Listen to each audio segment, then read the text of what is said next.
The last train vanished into the darkness, leaving Evelyn Carter alone on a windswept platform with nothing but a crumpled letter and shattered dreams. Her mail-order groom never came. As midnight crept toward dawn, she faced a terrible truth. She'd traveled across 2 states to marry a stranger who had abandoned her before they'd even met. But when sunrise painted the prairie gold, a lone cowboy emerged from the mist, and everything she thought she knew about destiny was about to change. If you're watching, drop your city in the comments below. I want to see how far this story travels across the world. Stay until the end, because what happens between a forgotten bride and an unexpected cowboy will restore your faith in second chances. The November wind cut across the Wyoming prairie like a blade fresh from the forge, carrying with it the scent of sagebrush and the distant promise of snow. Evelyn Carter stood on the weather-beaten platform of Stillwater Station, her fingers clutching a letter that had long since grown damp from her nervous grip. The paper, once crisp and promising, now felt as fragile as her hope, words bleeding at the edges where her tears had fallen hours ago. "Last call for eastbound passengers." The conductor's voice echoed through the small station, a final warning before the locomotive pulled away with a hiss of steam and a mournful whistle that seemed to carry away the last vestiges of the life she'd known. Evelyn didn't move. She couldn't. Her feet remained planted on the rough wooden planks as if they'd taken root there, as if moving would somehow make the situation more real, more permanent, more devastating. The train disappeared into the gathering darkness, its red taillight growing smaller and smaller until it became just another star in the vast Montana sky. And still, Samuel Reed did not come. She'd memorized his letter by now, every curve of his penmanship, every promise he'd made. "Dear Miss Carter, I am a man of modest means but great ambition, seeking a woman of virtue and practical nature to build a life here in the territories. I own 50 acres of good grazing land, a sturdy cabin, and 6 head of cattle. What I lack is a partner to share in the prosperity I am building. If you are willing to take a chance on an honest man who will treat you with respect and provide for your every need, come to Stillwater Station on November 14th. I will be waiting with a ring and a promise. Yours in anticipation, Samuel Reed." November 14th had come and gone. The platform was empty. Samuel Reed was nowhere to be found. "Miss?" The station master's voice cut through her spiraling thoughts. He was an older gentleman with kind eyes set deep in a weathered face, the sort of man who'd probably seen every kind of human drama play out on this lonely platform. "Miss, I'm closing up now. You can't stay here all night." Evelyn turned to face him, attempting a smile that felt like a physical effort, as if her face had forgotten how to arrange itself into anything resembling composure. "Of course. I'm sorry to have troubled you." "No trouble, miss." He paused, his expression softening with sympathy that somehow made everything worse. "But if you're waiting for someone, I should tell you, nobody else is coming through tonight. That was the last train until Tuesday." "I understand." Her voice came out steadier than she felt, a small victory in the ruins of her dignity. "Thank you for your patience." The station master lingered in the doorway of his small office, clearly uncomfortable leaving a woman alone in the dark. "You got somewhere to go? Family nearby? The boarding house in town might—" "I'll be fine," Evelyn interrupted gently.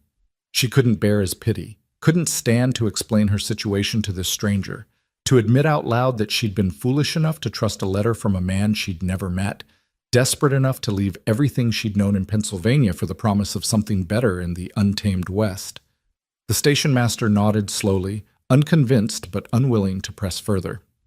"Well, if you need anything, the telegraph office opens at 6. You can send word to wherever you came from. Arrange passage back." He paused. "Might be for the best, miss. This territory's got a way of breaking people who aren't ready for it." He tipped his hat and retreated into his office, and moments later, the lights inside flickered out one by one. Evelyn heard the distinct sound of a lock turning, the scrape of wood on wood as he secured the shutters. Then his footsteps faded into the distance, heading toward the cluster of buildings that made up the town proper.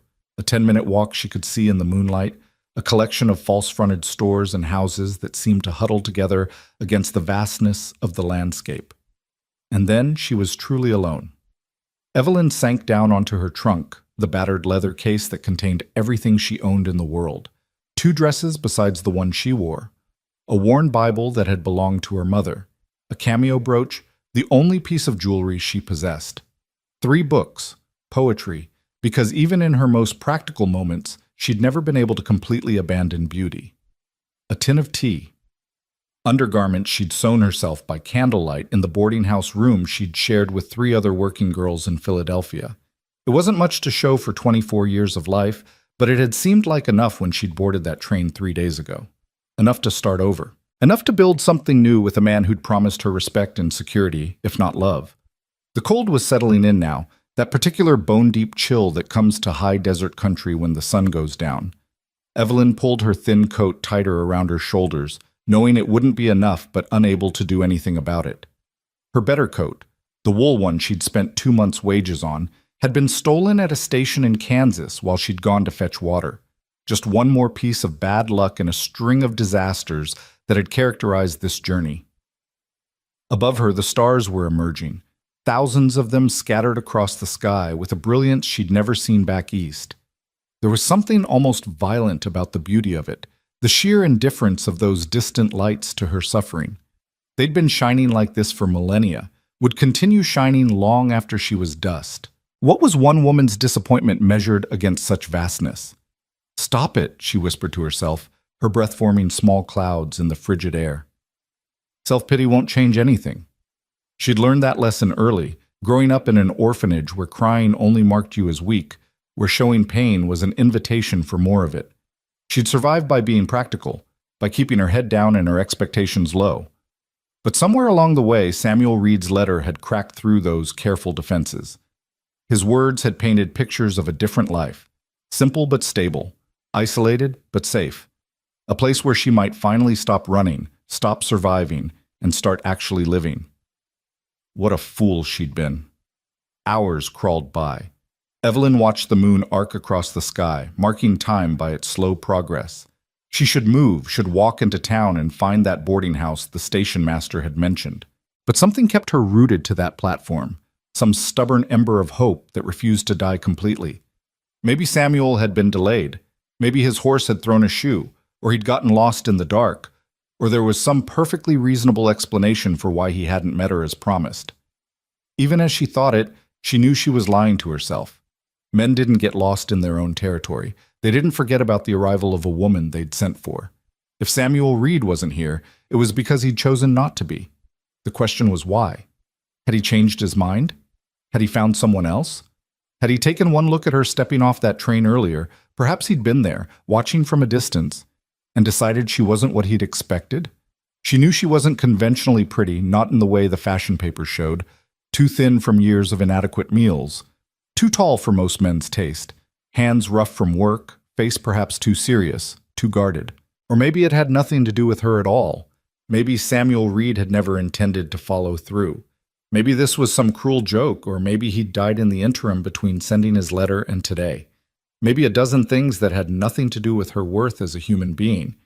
But knowing that intellectually didn't stop the shame from burning in her chest, didn't prevent the small voice in her head from whispering that this was somehow her fault, that she'd been marked as unwanted from birth and would carry that mark until death. No. She said it out loud this time, firm and clear. I will not do this to myself.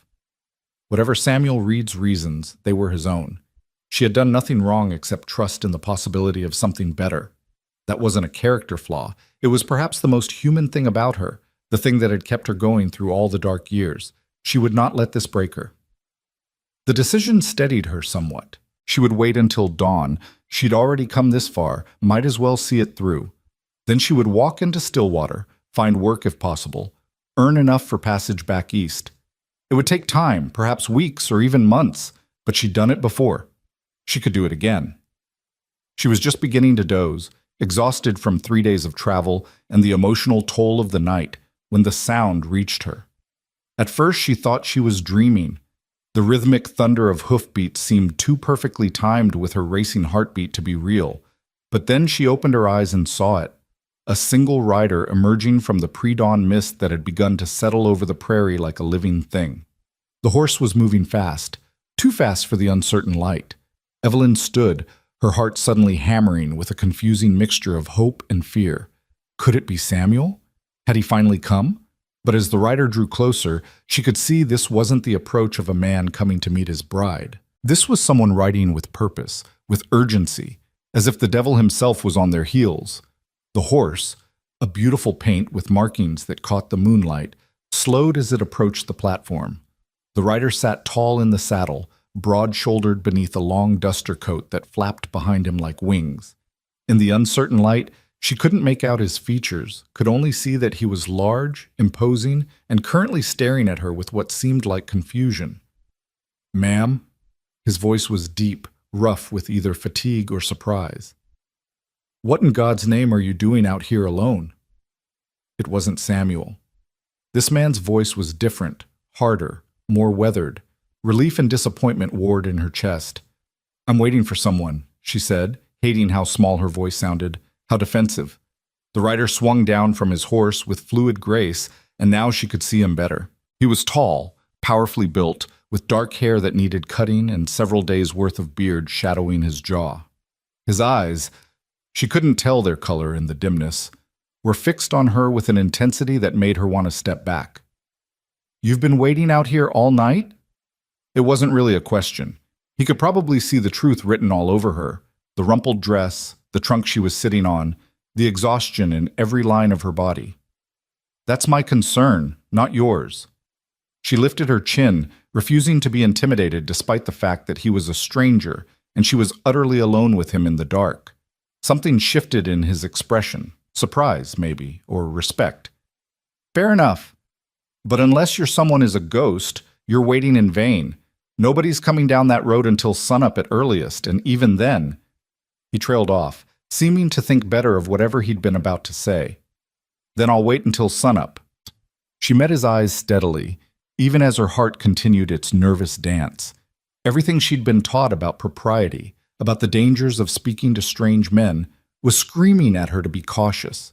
But she'd already crossed so many lines by coming here. What was one more?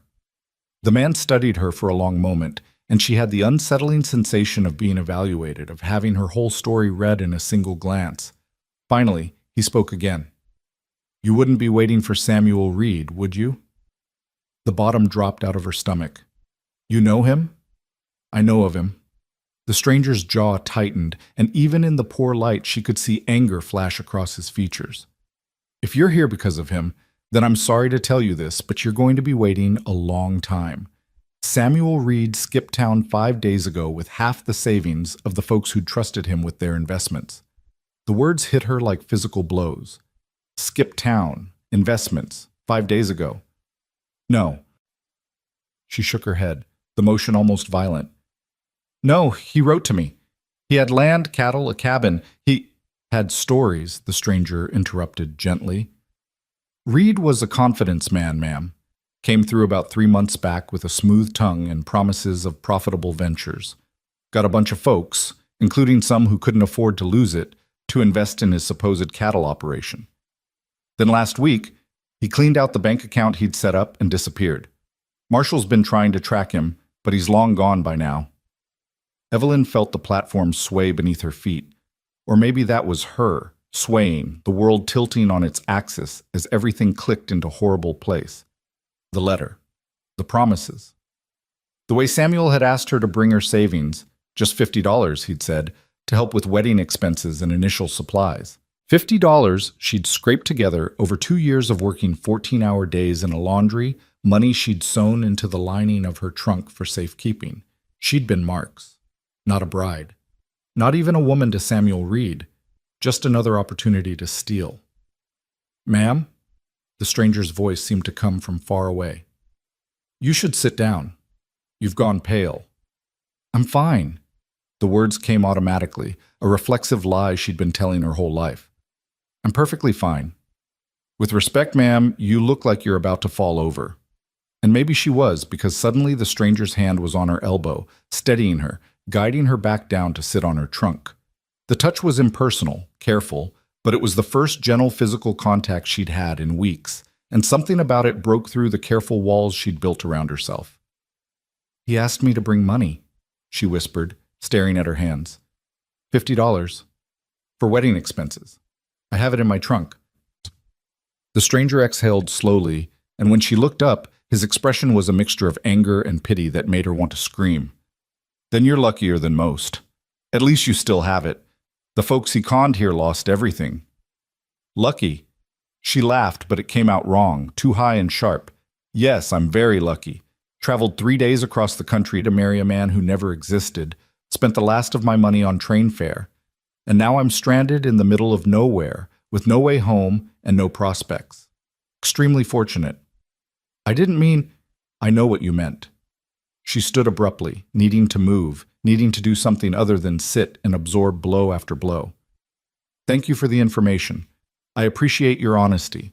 Now, if you'll excuse me, I need to figure out what to do next.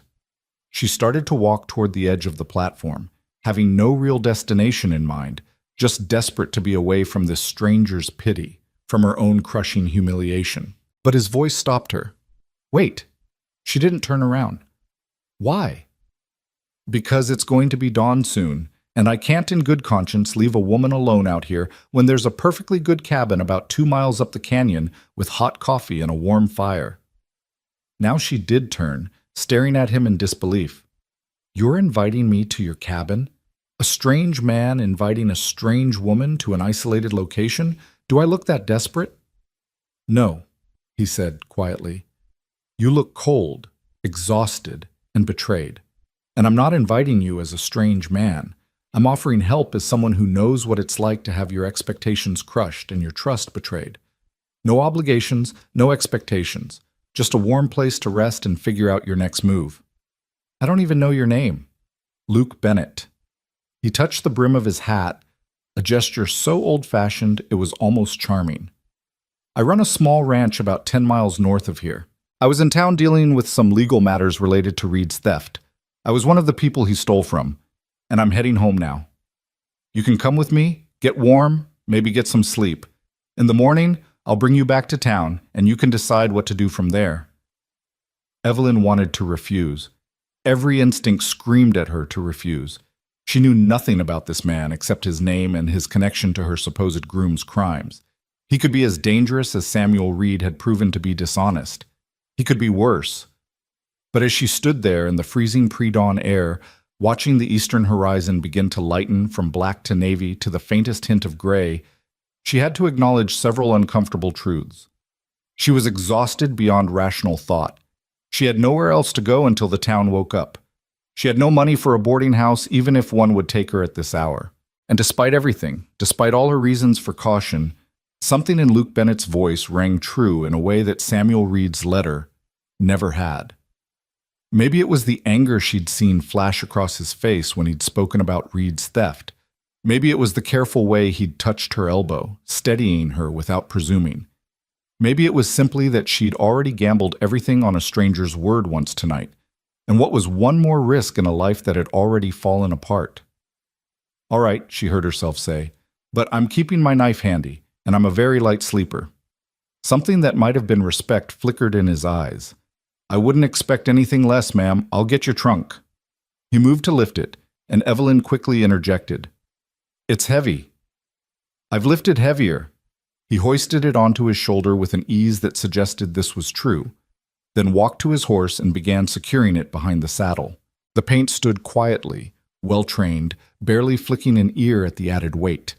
Evelyn watched him work, noting the economical efficiency of his movements, the care he took to make sure her trunk was properly secured.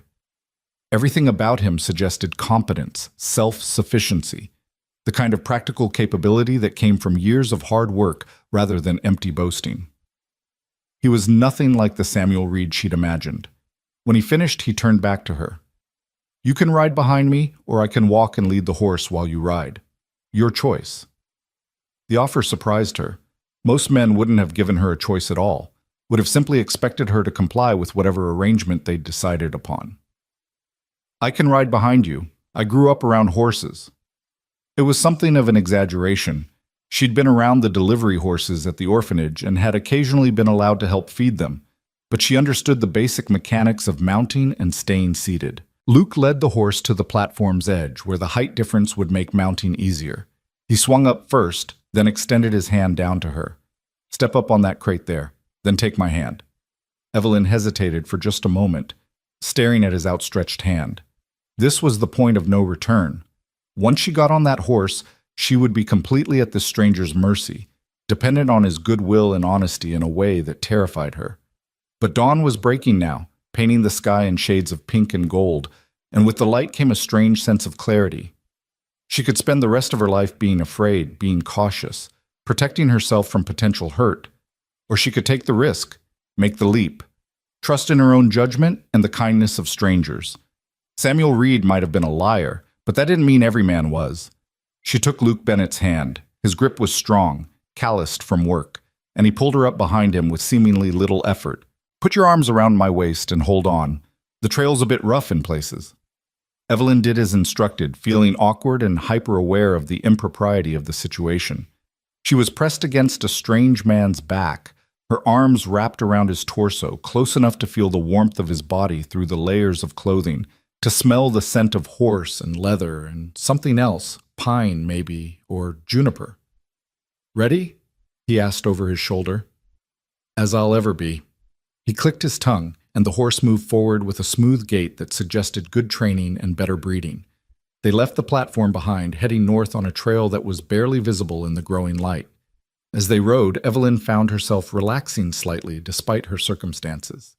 There was something soothing about the rhythm of the horse's movement, the steady strength of the man she was holding on to, the way the world was slowly emerging from darkness. She could see now that they were riding through a landscape of rolling hills dotted with sage and juniper, with mountains rising in the distance like sleeping giants.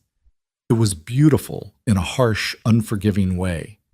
Beautiful and utterly foreign to someone who'd grown up in the crowded streets of Philadelphia, where nature was something that happened in city parks under careful supervision. "How long have you lived out here?" she asked, breaking the silence that had stretched between them. 5 years. Came out after the war, looking for something different from what I'd left behind." The war. She remembered it, of course. She'd been young when it ended, but the orphanage had been full of children whose fathers hadn't come home, whose mothers couldn't manage alone. "You fought?" "Union cavalry, though I don't talk about it much. Not many out here who care which side you were on, as long as you pull your weight now." There was a weight to his words, a history she didn't pry into. Everyone had their ghosts, their reasons for heading west to start over. His were his own business. They rode in silence for a while longer, climbing into a canyon where the walls rose on either side. Rock faces turned pink and gold by the rising sun. A creek ran along the canyon floor, and she could hear the musical sound of water over stone, the first genuinely pleasant sound she'd heard since arriving in this territory. "Almost there," Luke said. "Just around this next bend." The cabin appeared as if it had grown naturally from the landscape. It was small but well built, constructed of logs that had weathered to a silver gray, with a stone chimney from which a thin trail of smoke was rising. There was a barn beyond it, a corral with several horses, and what looked like a chicken coop. Everything spoke of a man who'd put down roots, who intended to stay. Luke dismounted first, then helped her down. Her legs were stiff from the ride, and she stumbled slightly. His hand shot out to steady her, and once again she was struck by the carefulness of his touch. "Come inside," he said, leading her toward the door. "I'll get the fire built up and put some coffee on, then see to the horses." The interior of the cabin was Spartan, but clean. A single room with a large fireplace dominating one wall, a bed in one corner, a table and 2 chairs, shelves lined with books and supplies. The floor was wood, not dirt, and there were curtains on the windows, rough fabric but functional. It was the home of a man who lived alone but hadn't given up on civilization entirely. Luke moved to the fireplace, stirring the embers and adding fresh wood with practiced ease. Within minutes, flames were licking upward, throwing warmth and dancing light across the room. He filled a battered coffee pot from a bucket of water and set it on an iron hook that swung over the flames. "Make yourself comfortable," he said, gesturing to one of the chairs. "I need to tend to the horse and get your trunk inside. I'll be back in a few minutes." Then he was gone, leaving her alone in his home with his possessions and his trust. Evelyn sank into the chair, suddenly so exhausted she could barely keep her eyes open. The warmth from the fire was seeping into her bones, loosening muscles that had been clenched tight with cold and tension for hours. She should stay alert, should remain vigilant, should keep her guard up.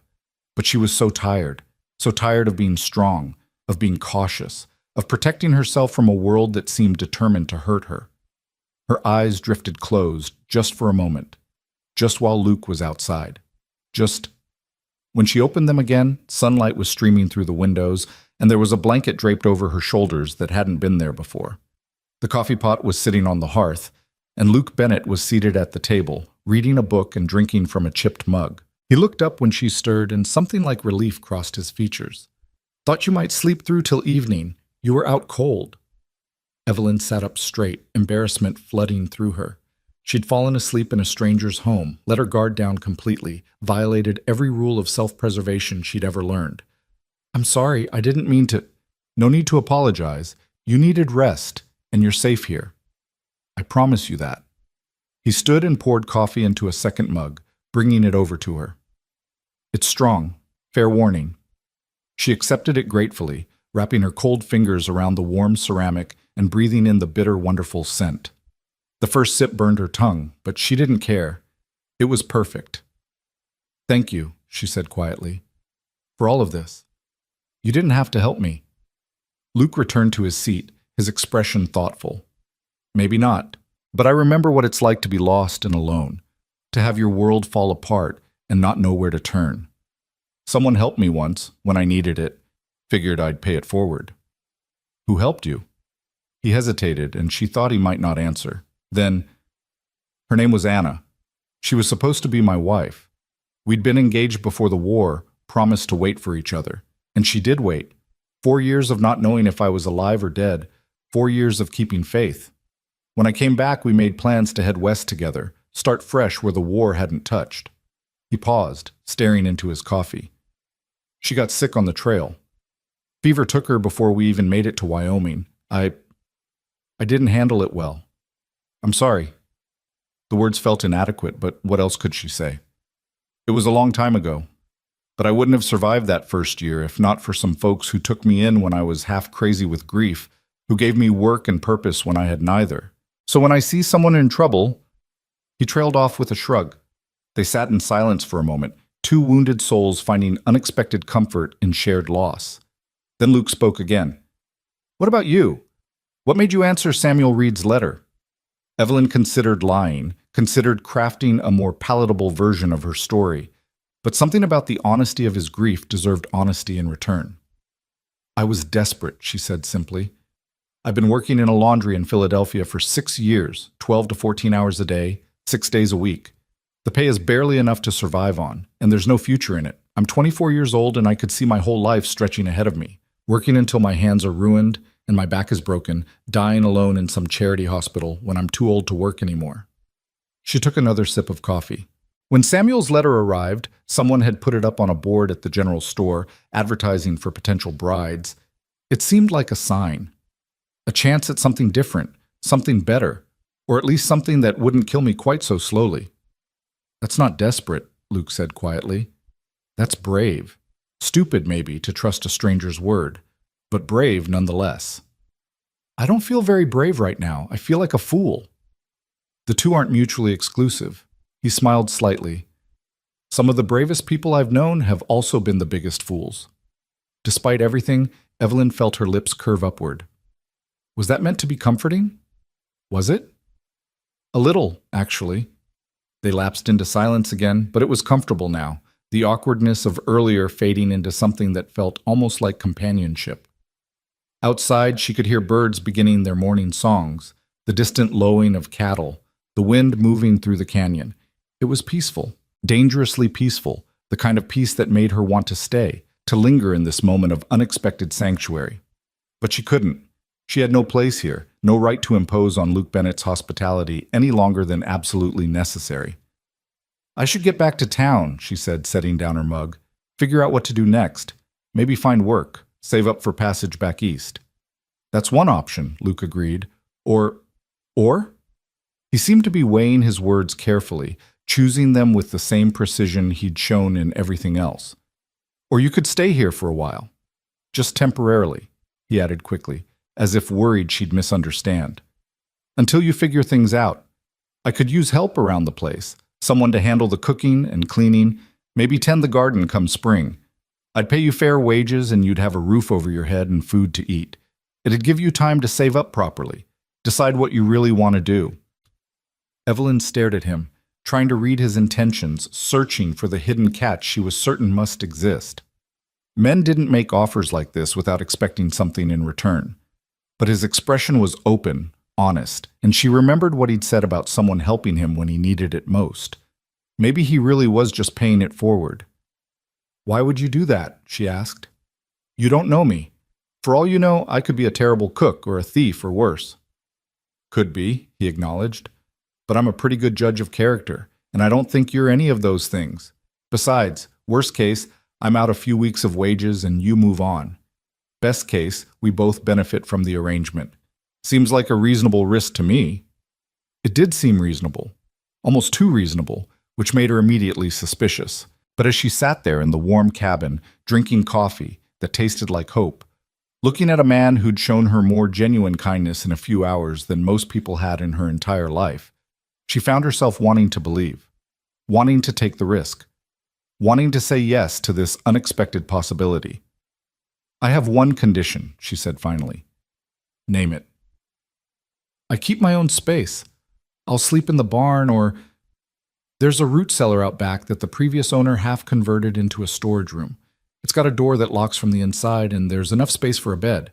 It'd need some cleaning out, but it could work." "Then yes," Evelyn heard herself say. "I'll stay, temporarily."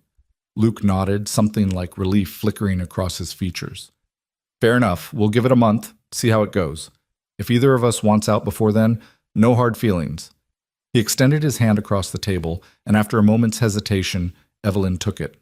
His grip was firm, honest, the handshake of someone sealing a genuine bargain rather than setting a trap. "Thank you," she said. "I won't let you down." "I know," he replied, and the simple confidence in his voice did something strange to her chest, made her feel seen and trusted in a way she couldn't quite name. They finished their coffee as the sun climbed higher in the sky, painting the canyon walls in ever-changing shades of gold and amber. And as Evelyn sat there, in the home of a stranger who'd ridden through the dawn to save her from a night of despair, she felt something she hadn't felt in a long time. She felt hope. The root cellar turned out to be more than Evelyn had dared hope for. It was built into the hillside behind the cabin, with thick stone walls that would keep it cool in summer and insulated in winter. The previous owner had indeed started converting it. There was a small window cut into one wall, a wooden floor instead of packed dirt, and crude shelving along two sides. But years of neglect had left it dusty and cluttered with abandoned tools, empty crates, and what looked like the remnants of someone's failed attempts at furniture making. "I know it doesn't look like much," Luke said, standing in the doorway with his hands shoved in his pockets, looking almost apologetic.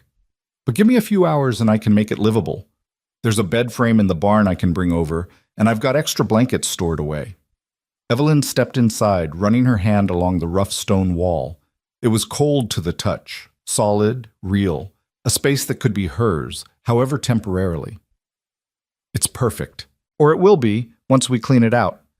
"We?" Luke raised an eyebrow. "You just traveled for 3 days straight and didn't sleep last night. You should rest." "I'm not an invalid, Mr. Bennett. I can help clean my own room." Something flickered in his expression, amusement maybe, or respect. "Luke, if we're going to be working together, you should call me Luke." "Evelyn," she offered in return, "though most people call me Evie." "Evelyn it is, then." He said it carefully, as if testing the weight of her name. "Evie sounds like someone young and carefree. You strike me as someone who's had to grow up too fast." The observation was so accurate it stole her breath for a moment. "Is that what you see when you look at me?" "I see someone who's strong, someone who's survived things that would have broken other people, someone who's still standing when they have every reason to fall down." He cleared his throat, suddenly looking uncomfortable. "Anyway, let me get some tools and we'll get started." They worked through the afternoon, falling into an easy rhythm that surprised them both. Luke hauled out the larger items and swept away years of accumulated dust and cobwebs, while Evelyn organized the smaller objects, determining what was worth keeping and what needed to be discarded. They didn't talk much, but the silence between them was comfortable, punctuated by the scrape of broom on wood and the occasional question about where something should go. As the sun began its descent toward the canyon rim, the small room had been transformed. The bed frame Luke had promised turned out to be solid oak, handmade by someone with genuine skill. He'd fit it with a rope lattice for support and topped it with a thick mattress that smelled faintly of cedar from the chest where it had been stored. "This is too nice," Evelyn protested as he added a quilt that looked hand-stitched, the kind of thing that took months to make. "You don't need to—" "Anna made it," Luke said quietly, "before we left for the territories. She was always making things, always preparing for the home we'd have together. After she died, I couldn't bear to look at most of it, so I packed it away." He smoothed his hand over the quilt's surface, his expression distant. She'd want it to be used. She'd want someone to get joy from her work. Evelyn didn't know what to say to that, how to respond to such unexpected trust, so she simply placed her hand briefly over his, a moment of shared understanding, before stepping back. "I'll take good care of it." "I know you will." He left her to settle in, and Evelyn stood alone in her new space, trying to process everything that had happened in the past 24 hours. She'd gone from hopeful bride to abandoned woman to unexpected employee, had placed her trust in a complete stranger and found herself in possession of a room that felt more like home than anywhere she'd lived in years. It was terrifying. It was exhilarating. It was real. She unpacked her trunk carefully, hanging her 2 spare dresses on pegs Luke had installed in the wall, arranging her books on one of the shelves, placing her mother's Bible and the cameo brooch on the small table beside the bed. The $50, her safety net, her last resort, she kept sewn into the trunk's lining, just in case. By the time she emerged from the root cellar, dusk had settled over the canyon and the smell of cooking meat was drifting from the cabin. Luke was at the stove, poking dubiously at something in a cast-iron skillet. "I should warn you," he said without turning around. "My cooking is barely edible on good days. If you were hoping for a decent meal tonight, you're going to be disappointed." Evelyn moved to peer over his shoulder at what appeared to be an attempt at fried salt pork and potatoes. The pork was burned on one side and raw on the other. The potatoes were sticking to the pan in blackened chunks, and the whole thing looked like it was staging a rebellion against being considered food. "How long have you been living alone?" she asked. 5 years? And you still haven't learned to cook?" "I learned to survive. Cooking's different." She couldn't help but laugh, the first genuine laugh she'd had in longer than she could remember. "Move over. Let me see what I can salvage." Luke stepped aside with visible relief, and Evelyn took command of the stove with the efficiency of someone who'd learned to cook in an institutional kitchen where failure meant going hungry. The pork was a lost cause, but she scraped the potatoes into a bowl, salvaged what she could, and started fresh. Within 20 minutes, she'd produced something that, while humble, was at least recognizably food. They ate at the small table, the meal punctuated by the crackle of the fire and the distant call of a nightbird. Luke ate with the focused intensity of someone who'd been living on his own bad cooking for too long, and Evelyn found herself strangely pleased by his obvious enjoyment. "This is the best meal I've had in months," he said when his plate was clean. "Maybe years. It's just potatoes and eggs. It's edible potatoes and eggs, which is more than I usually manage." He leaned back in his chair, studying her with those steady eyes. "I think this arrangement is going to work out just fine." Evelyn felt a warmth that had nothing to do with the fire. "Don't speak too soon. You haven't tasted my bread yet." "You can make bread?" "I can make a lot of things, Mr. Luke. I might not have had much in the way of advantages, but the orphanage where I grew up made sure we learned practical skills. Cooking, cleaning, sewing, basic animal husbandry. Everything a good domestic servant might need." Something in her tone must have betrayed more than she intended, because Luke's expression shifted. "That where you grew up? An orphanage?" "From age 6, my mother died in childbirth with what would have been my younger sibling. My father lasted 3 years after that before drink took him too. No other family willing to take in a child, so the orphanage it was." "That's hard. I'm sorry." Evelyn shrugged, uncomfortable with sympathy.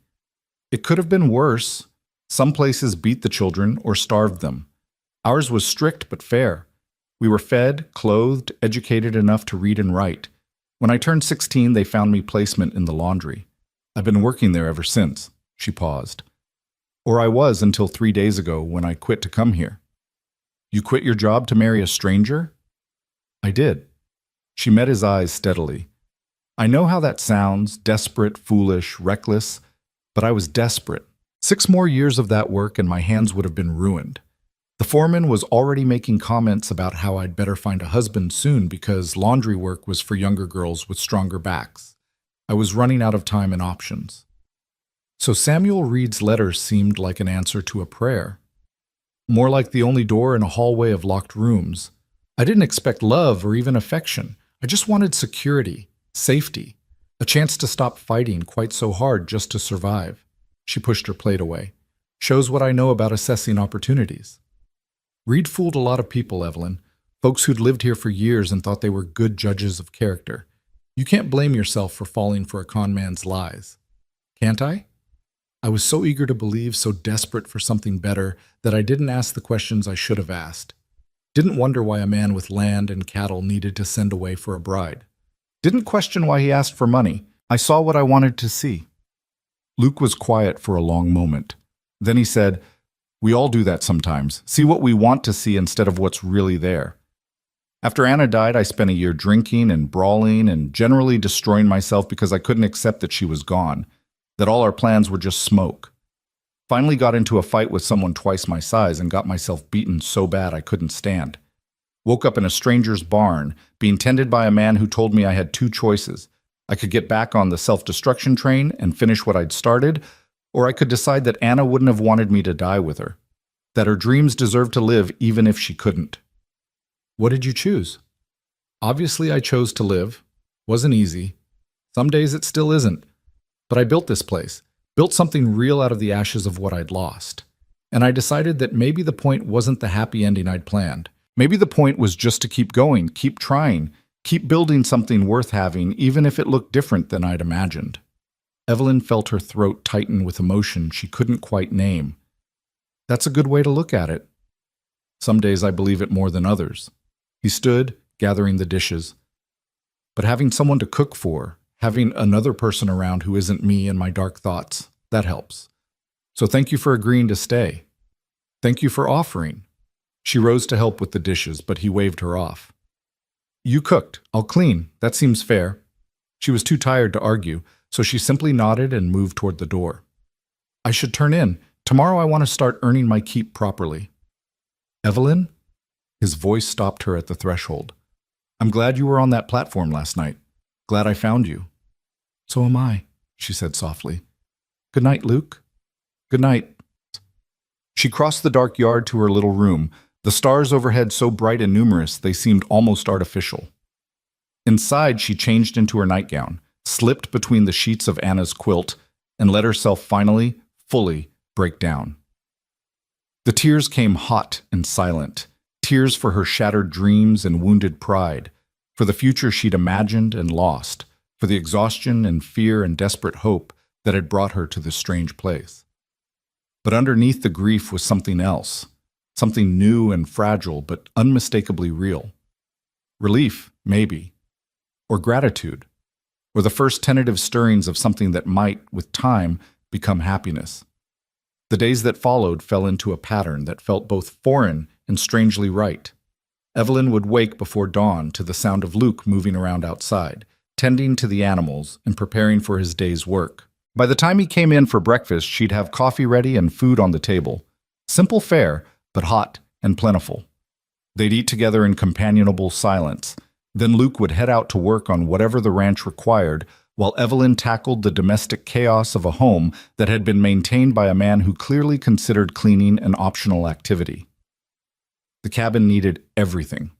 The floors hadn't been properly scrubbed in years. The windows were so dirty she could barely see through them. Every dish, every piece of fabric, every surface was coated in a film of dust and neglect. But Evelyn didn't mind. In fact, she found the work satisfying in a way that laundry duty had never been. This was her space to organize, her domain to bring order to. Every clean surface felt like a small victory, every improvement a testament to her presence and purpose. Luke noticed, though he didn't comment much. He'd just pause in the doorway, taking in the transformed space, and nod with what looked like approval before heading back to his work. But one evening, about a week into her stay, he came in to find curtains hung on the windows, curtains she'd sewn from some fabric she'd found in a trunk, working by lamplight after her other tasks were done. He stood there staring at them for so long that Evelyn began to worry she'd overstepped.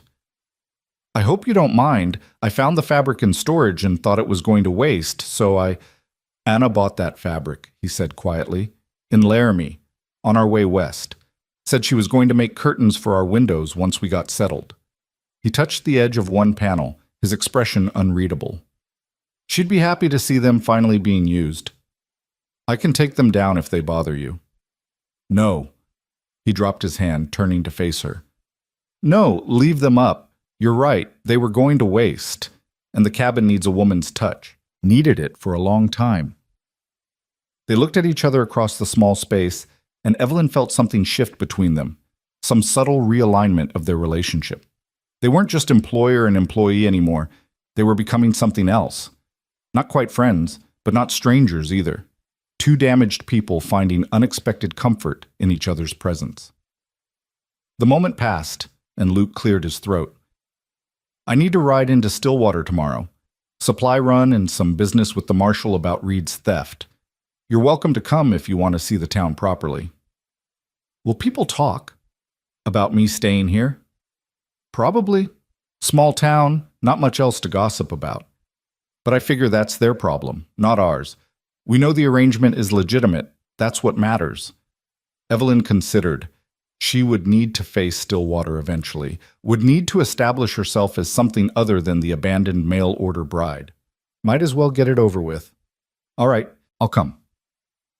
The ride into town the next morning was comfortable, the paint horse carrying them both with steady patience. Evelyn sat behind Luke again, but this time the intimacy of it didn't feel quite so awkward. She was getting used to his presence, to the solid warmth of him, to the way he rode with unconscious grace. Stillwater was larger than she'd expected, with perhaps 24 buildings clustered along a main street that ran parallel to the railroad tracks. There was a general store, a bank, a doctor's office, a church, a hotel, several saloons, and various other businesses that served the ranching community scattered across the surrounding territory. Luke helped her down in front of the general store. "I need to go see the marshal first. Should take about an hour. Will you be all right on your own?" "I'm not a child, Luke. I can manage an hour in a general store." He grinned. She was seeing that expression more often now, and she liked it. "Fair point. I'll meet you back here." The store was dim and crowded with merchandise, smelling of leather and coffee and pickles. The proprietor, a middle-aged woman with sharp eyes and graying hair, looked up from her accounts when Evelyn entered. "Help you with something?" Her tone was neutral, but her gaze was assessing. "Just browsing, thank you." Evelyn moved through the aisles slowly, taking in the available goods and mentally cataloging what Luke's household might need. Soap, definitely. Some decent tea if they had it. Maybe fabric for a new shirt. His were all worn thin at the elbows. She was so absorbed in her inventory that she didn't notice the other women entering until one of them spoke. "That's her." The voice was pitched to Carrie, meant to be overheard. Evelyn turned to find 3 women clustered near the entrance, all of them staring at her with expressions ranging from curiosity to barely concealed hostility. "Are you sure?" one of them whispered, not quietly enough. "Of course I'm sure. Martha said she saw Luke Bennett riding in with a woman, and there aren't exactly a lot of strangers in town. That must be the mail-order bride Reed abandoned." Evelyn felt her face flush hot, but she kept her expression neutral. She'd dealt with gossip before, with the judgment of people who thought they knew her story. She could handle this. "I heard she's living out at Luke's place now," the third woman said, her voice dripping with implication. "A single woman, alone with a bachelor. Scandalous." "Maybe she's trading one arrangement for another," the first woman suggested with a cruel little laugh. "Though I can't imagine what Luke Bennett sees in her. She's so plain." "Clara, that's unkind." This from the second woman, though her tone suggested she didn't actually disagree, just thought it shouldn't be said out loud. Evelyn set down the soap she'd been examining with deliberate care and turned to face her critics directly. If you have questions about my situation, perhaps you should ask me rather than speculating amongst yourselves like schoolgirls. The women looked taken aback, clearly not expecting direct confrontation. The one called Clara recovered first, lifting her chin defensively. We're simply concerned about propriety. This is a respectable community. Is it? Evelyn kept her voice level, pleasant even. Because I was under the impression that a respectable community would have warned an incoming stranger about a known con man operating in their midst. Perhaps I'm mistaken about what respectability means. Direct hit. All three women flushed, and the shopkeeper made a choking sound that might have been suppressed laughter. Now see here, Clara blustered. We had no way of knowing Reed was, and I have no obligation to defend my private arrangements to strangers, Evelyn interrupted smoothly. Mr. Bennett has been nothing but honorable. I'm working as his housekeeper in exchange for room, board, and fair wages. If your minds immediately leapt to something sordid, perhaps that says more about your imagination than my character. She turned back to her shopping, heart pounding but hand steady. Behind her, she heard the women whispering furiously, then the sound of the door opening and closing as they left. The shopkeeper appeared at her elbow, her expression approving. Well handled. Those three are the worst gossips in town. Nothing better to do than tear down anyone who doesn't fit their narrow view of propriety. She extended a hand. I'm Margaret Patterson. I own this establishment with my husband. Evelyn Carter. She shook the offered hand. I'm sorry if I caused a scene. Caused a scene? You gave them exactly what they deserved. Most people just let Clara and her cronies talk because it's easier than fighting back. But they respect strength, even if they don't like it. Margaret began gathering the items Evelyn had been looking at. You're really working for Luke Bennett? I am. Good. That man's been alone too long, living like a hermit in that canyon. Could use some civilizing influence. She paused. And for what it's worth, nobody who knows Luke thinks there's anything improper going on. He's one of the most decent men in this territory. It's just the biddies who don't know him, who like to speculate. Thank you, that's kind. Just honest. Margaret tallied up the purchases. Luke has an account here. Should I add this to it? Please. While Margaret wrapped her items, the door opened again and a man entered, tall, weathered, with a tin star pinned to his vest. He nodded to Margaret, then his eyes landed on Evelyn. You must be Miss Carter. Luke mentioned you'd be in town today. I'm Marshal Tom Crawford. He removed his hat. I wanted to apologize on behalf of Stillwater for what happened with Samuel Reed. If I'd caught wind of what he was planning, I'd have tried to warn you. That's not your fault, Marshal. Reed was a professional con artist. He fooled everyone. Still doesn't sit right, a young woman being taken advantage of like that. If there's anything I can do to help you get settled, you just let me know. Actually, Evelyn said, making a sudden decision, there is something. Do you know if Reed left behind any personal effects? Letters, documents, anything that might indicate he'd contacted other women? Crawford's expression turned grim. He did, actually. Whole stack of correspondence in his room at the boarding house. Why? Because if he wrote to me, he probably wrote to others.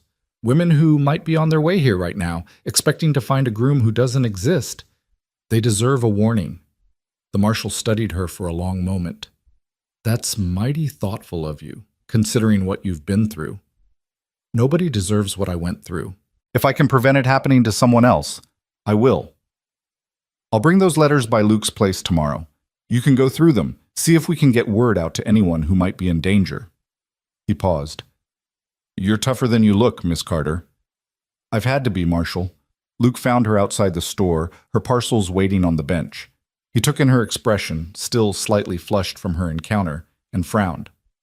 Trouble? Nothing I couldn't handle? Just some women with more opinions than sense. His jaw tightened. Let me guess. Clara Morrison and her circle? You know them? Everyone knows them. Mean-spirited gossips who make everyone's business their own. What did they say? The usual things people say about unmarried women living under the same roof as unmarried men. I informed them that my living arrangements were none of their concern. Luke's expression shifted from anger to something that might have been pride. Good. Let them talk. Anyone worth knowing won't care. They loaded her purchases onto the horse, and Luke started to mount, then paused. There's one more stop I want to make, if you don't mind. Of course. He led her down the street to a small building with a sign reading Stillwater Telegraph Office. Inside, a clerk looked up from his desk. Afternoon, Luke. What can I do for you? I need to send a telegram. Luke pulled out a slip of paper where he'd already written his message. To my sister in Missouri. Tell her I'm doing well and not to worry. The clerk read the message, nodded, and began tapping it out on his key. Evelyn waited by the door, surprised. Luke had never mentioned family. When they were back outside, she said, You have a sister? 2, actually, and a brother. They stayed in Missouri when I came west. Sarah, the oldest, writes me sometimes, checking that I haven't died or gone completely feral out here alone. He helped her onto the horse. I figured I should let her know I've got someone cooking actual meals now. She'll be relieved. You're telling your family about me? Just that I hired a housekeeper. Nothing to get worked up about. But there was something in his tone, something careful and deliberate, that made Evelyn wonder if there was more to the message than he was saying. Was he warning them off from worrying, or was he telling them something more significant? The ride back to the ranch was quiet, both of them lost in their own thoughts. But as they crested the ridge and the canyon opened up before them, Luke spoke suddenly. I'm sorry about those women, about the gossip. It's not your fault. Still, you came here looking for a fresh start, and instead you're dealing with judgment and speculation. That's not fair. Life isn't fair, Luke. I learned that a long time ago. She paused. But for what it's worth, I don't regret staying. This is better than anything I left behind. He turned his head slightly, enough that she could see his profile, the serious set of his jaw. I'm glad, because I don't regret asking you to stay either. These past few days, having someone to talk to, having the cabin feel like a home again, it's been good, really good. Something in Evelyn's chest tightened, warm and frightening at the same time. This was dangerous territory, these feelings that were starting to develop. She couldn't afford to confuse gratitude with something deeper, couldn't risk mistaking comfort for affection. She'd made that mistake with Samuel Reed's letter, seeing promise where there was only deception. But as they rode down into the canyon, as the setting sun painted everything gold and the wind carried the scent of juniper and possibility, she let herself feel what she was feeling without examining it too closely. Just for now. Just for this moment. Maybe that was enough. That night, Evelyn lay awake in her small room, listening to the wind whisper through the canyon and thinking about everything that had changed in such a short time. The quilt Anna had made was soft against her skin, and she found herself wondering about the woman who'd stitched it, about the dreams she'd sewn into every careful seam. Had Anna imagined a life like this? Had she pictured herself in a canyon home, waiting for her soldier to return from the day's work, building something solid and lasting in this harsh, beautiful land? The questions led to others, more dangerous ones. Questions about what Evelyn herself was building here, about whether gratitude and comfort could become something more, about whether she even wanted them to. She'd come west looking for security, not romance. Her heart had been firmly locked away, protected by layers of practicality and self-preservation. But Luke Bennett was proving difficult to keep at a distance. Every small kindness, every moment of understanding, every shared silence was wearing away at her defenses. She was still wrestling with these thoughts when sleep finally claimed her, pulling her down into dreams of trains that never arrived and cowboys who rode through endless dawns. Marshal Crawford arrived mid-morning the next day, riding up to the cabin with saddlebags that bulged ominously. Luke was out mending fence line, so Evelyn met the marshal alone, wiping flour from her hands as she stepped out to greet him. Miss Carter. He dismounted, pulling the bags down with him. Brought those letters I mentioned. There's more than I expected. Reed was running this scheme on a bigger scale than we realized. Evelyn's stomach tightened as he hefted the bags onto the porch. How many? Couple dozen, at least. Some are responses to his advertisements, some are letters he'd already sent out. The man kept copies of everything, probably so he could keep his lies straight. Crawford shook his head in disgust. I've got to get back to town, but I figured you might want to go through these, see if there's anyone we need to warn. I'll do that. Thank you, Marshal. After he left, Evelyn stood staring at the saddlebags for a long moment before carrying them inside. She spread the contents across the table, dozens of letters, some still sealed, others clearly read and reread.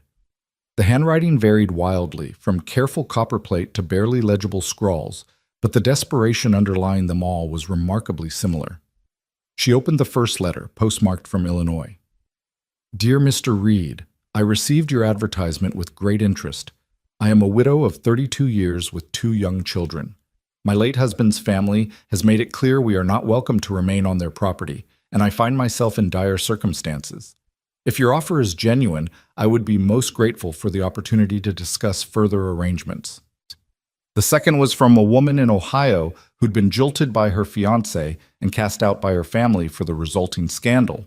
The third from a school teacher who'd lost her position when the school board decided she was too old and unmarried to be a proper influence on young minds. On and on they went, each one a small tragedy, each woman grasping at Samuel Reed's lies because the alternative was worse. Evelyn's hands were shaking by the time she'd read through half of them. These were her sisters in desperation, women who'd been ground down by a world that offered them precious few options, women who deserved better than to be victimized by a man like Reed. She was composing a list of names and addresses when Luke returned, dusty and tired from his work. He took in the scene, the scattered letters, her pale face, the tension in her shoulders, and immediately moved to the stove to pour her a cup of coffee. That bad? He asked gently, setting the cup beside her. Worse, Luke, there are so many of them, and some of these are recent, women who might already be on their way here. He picked up one of the letters, scanning it quickly. His expression hardened. We need to contact them all, every single one. Make sure they know Reed's gone and why. That will take time, and money for telegrams. I don't care about the money. This needs to be done. He pulled out the chair across from her, sitting down heavily. How many can we reach by telegram versus mail? They worked through the afternoon, sorting letters into urgent and less urgent piles, composing careful messages that conveyed the truth without being cruel. Evelyn found herself grateful for Luke's presence, for the quiet anger in his voice that matched her own, for the way he understood without being told why this mattered so much. You're a good man, Luke Bennett, she said at one point, looking up from a particularly heartbreaking letter from a young woman with 3 children and nowhere to go. He met her eyes, and something passed between them. Recognition, respect, the beginning of something deeper. I'm just trying to do what's right, same as you. Most men wouldn't care about this, would say these women should have known better, should have been less desperate, less trusting. Then most men are fools. He leaned back in his chair. I watched Anna die because the town we were passing through had a doctor who wouldn't treat her unless I paid him in advance. I didn't have the money, and by the time I managed to scrape it together, it was too late. I learned then that the world's full of people who will exploit desperation instead of helping with it. I swore I'd never be one of them. Evelyn felt tears prick her eyes, but she blinked them back. I'm sorry that happened to you, to both of you. Me too. Every day. He stood, gathering the urgent pile. I'll ride into town tomorrow, send all these telegrams. The rest we can mail from there. I'm coming with you. Evelyn, you don't have to. Yes, I do. These are my sisters in this, Luke.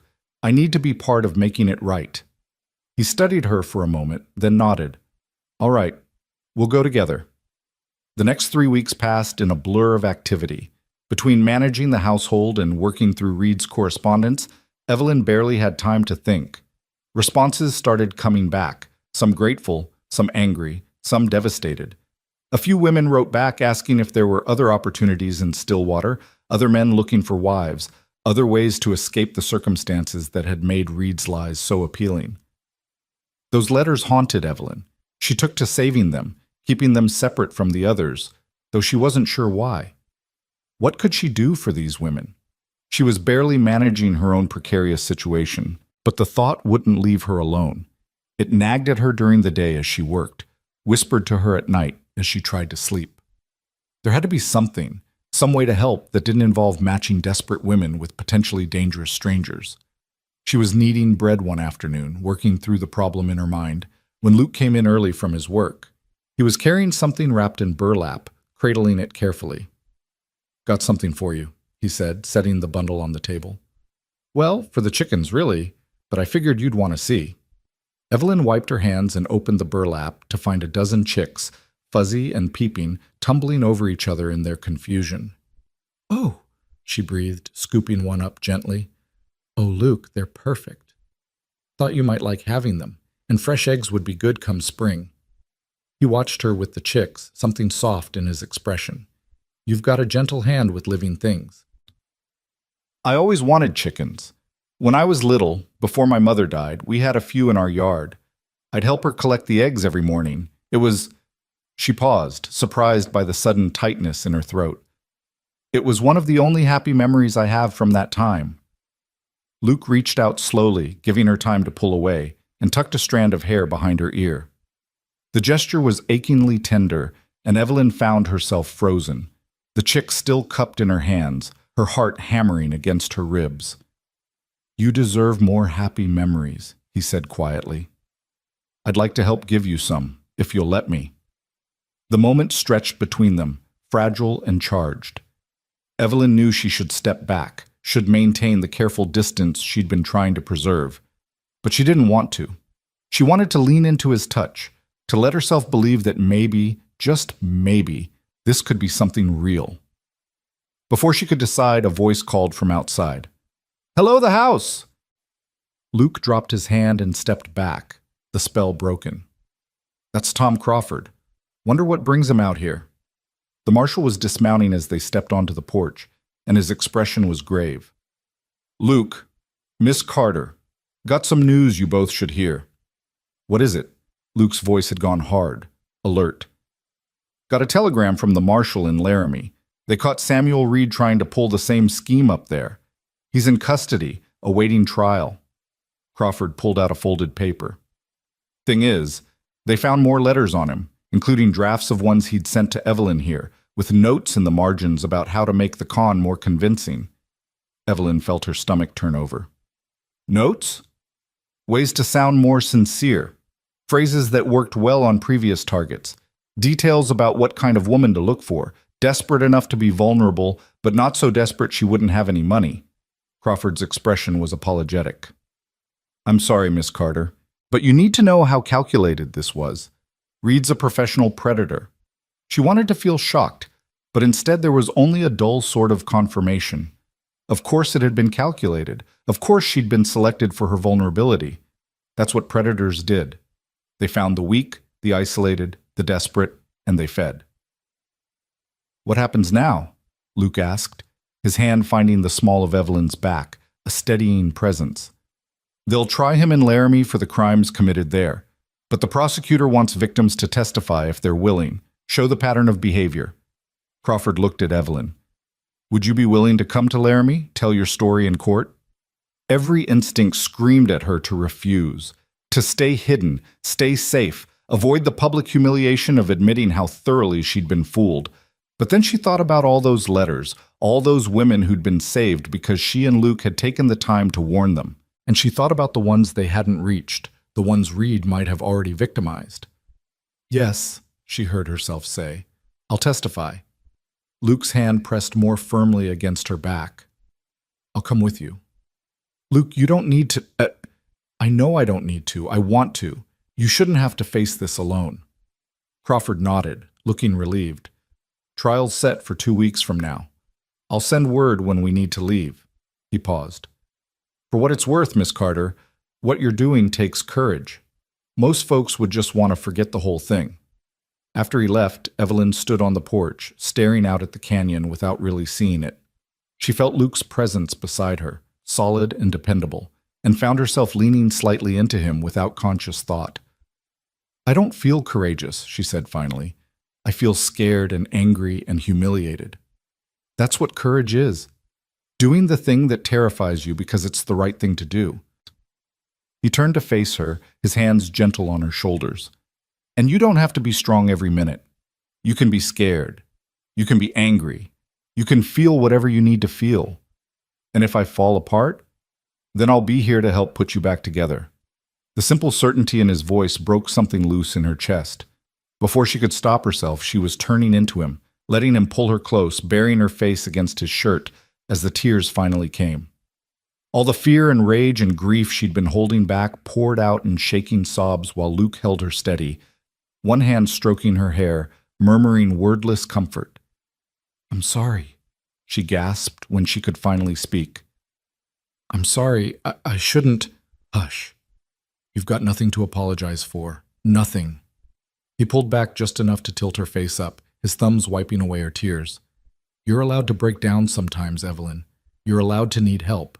That doesn't make you weak. It makes you human." She searched his face, seeing nothing but sincerity and something else, something that made her breath catch. "Luke, I know." His voice was rough. "I know this probably isn't the right time, and I know we agreed this was just a business arrangement, but I need you to know you matter to me, not as an employee, not as someone I'm helping out of obligation. As a person I care about, as a woman He stopped, seeming to struggle with the words. "As someone I'm starting to love." The world seemed to stop spinning. Evelyn stood frozen in his arms, unable to process what she'd just heard. Love. He'd said love. After everything that had happened, after all her careful walls and determined distance, Luke Bennett had looked at her with those steady eyes and said the one word she'd never expected to hear. "Can't mean that," she whispered. "You barely know me. I know you're strong when you need to be and vulnerable when you think no one's looking. I know you saved those chickens I brought home, even though you had every right to wring their necks after they escaped and destroyed your garden. I know you read poetry before bed and sing under your breath while you work and cry during thunderstorms because they remind you of something you won't talk about." He cupped her face gently. "I know enough, Evelyn. Maybe not everything, but enough to know what I feel. I'm not—" She had to stop, had to swallow past the emotion threatening to choke her. "I'm not good at this, at trusting, at opening up, at believing that good things are real and not just traps waiting to spring. I know that too. And I'm not asking you to trust me completely right now, or to feel the same way I do, or to promise me anything. I'm just telling you the truth. What you do with it is up to you." Evelyn closed her eyes, trying to steady herself against the rush of feelings, terror and hope and longing all tangled together. She'd been so certain she could keep her heart locked away, could maintain the boundaries that kept her safe. But Luke had slipped past her defenses without even trying, had become essential to her in ways she was only now beginning to understand. "I'm afraid," she admitted. "I'm afraid of wanting this and losing it. I'm afraid of being wrong again, of misreading everything, of waking up one day and finding out this was all some elaborate lie." "That's Reed talking, not your instincts. You know I'm not him." "Do I? How can I be sure? He seemed sincere, too. He seemed real." Luke was quiet for a long moment. Then he released her, taking a step back, and Evelyn felt the loss of his warmth like a physical ache. "You can't be sure. Not completely. Trust is a choice, Evelyn, and it's always a risk. But I can tell you this. I will never lie to you. I will never deliberately hurt you. And if I ever do hurt you accidentally, you can walk away and I won't try to stop you. Those are the only promises I can make." She looked at him standing there in the fading light. This man who'd ridden through the dawn and changed everything.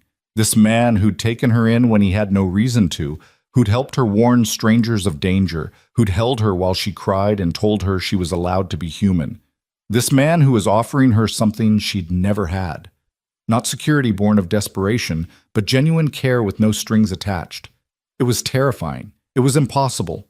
It was everything she'd never let herself want. "I can't promise you anything either," she said finally. "I can't promise I'll be easy to love, or that I won't panic and run, or that I'll ever be able to say the words you want to hear, but I can promise to try. To stay, to be honest, to let you in as much as I'm able. Is that enough?" Luke's face transformed, relief and joy and something deeper flooding his expression. "That's more than enough. That's everything." He reached for her again, and this time when he pulled her close, Evelyn let herself sink into the embrace without reservation. She wrapped her arms around his waist and held on tight, feeling his heartbeat steady and strong against her ear, letting herself believe, just for this moment, that maybe happy endings weren't just stories people told to make the darkness bearable. They stood like that until the sun had fully set and the stars began to emerge, until the cold drove them back inside where the fire had burned low. Luke built it back up while Evelyn made dinner, and they ate in a comfortable silence that felt different now, charged with new understanding. Later, as Evelyn prepared to retire to her room, Luke caught her hand. "Evelyn, thank you for trusting me enough to try. Thank you for being worth the risk." She left him standing by the fire and walked across the dark yard to her small room, her heart both lighter and heavier than it had been that morning. She'd opened a door she'd kept firmly locked for years, and there was no closing it now. Whatever came next, whether joy or heartbreak or something in between, she'd have to face it openly, honestly, without the armor of indifference she'd relied on for so long. It was the most terrifying thing she'd ever done. The 2 weeks before the trial passed too quickly and too slowly at the same time. Evelyn found herself hyper-aware of Luke's presence, noticing things she'd overlooked before.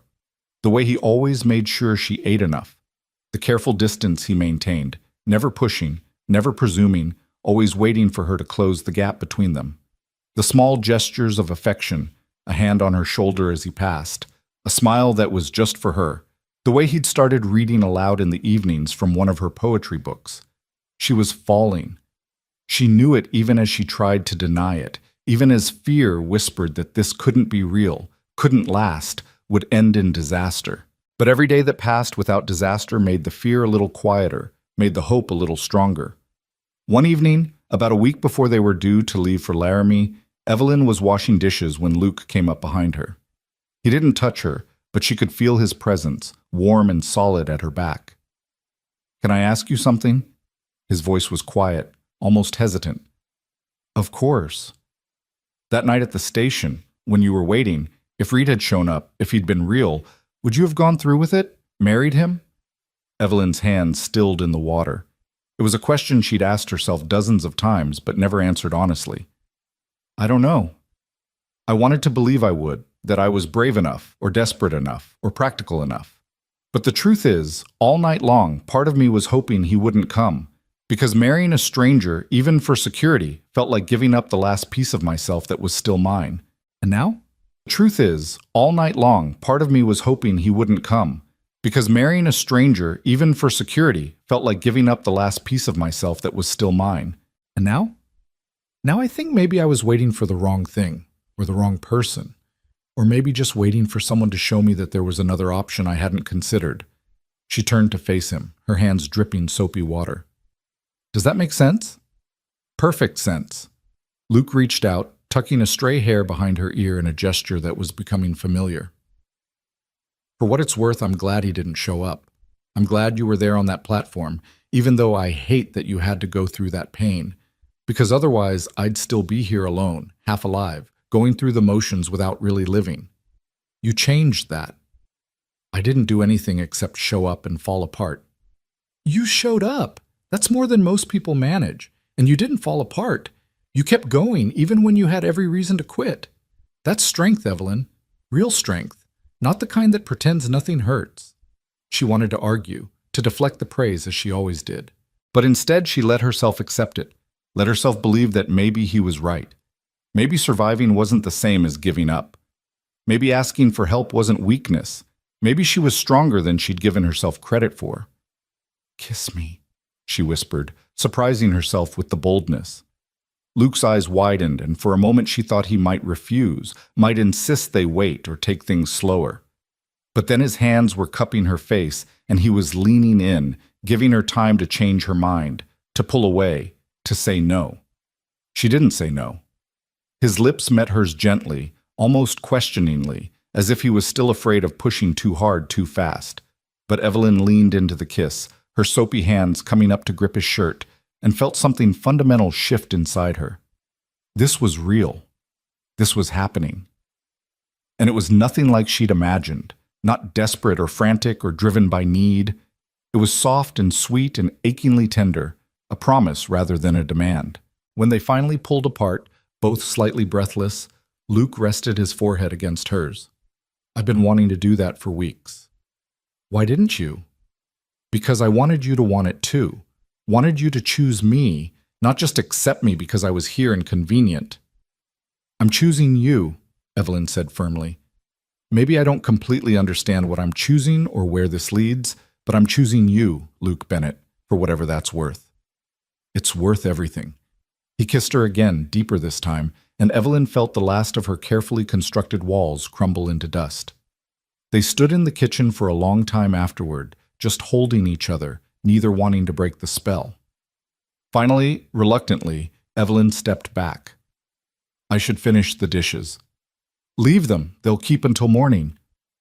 Luke, please, just stay here with me for a while longer.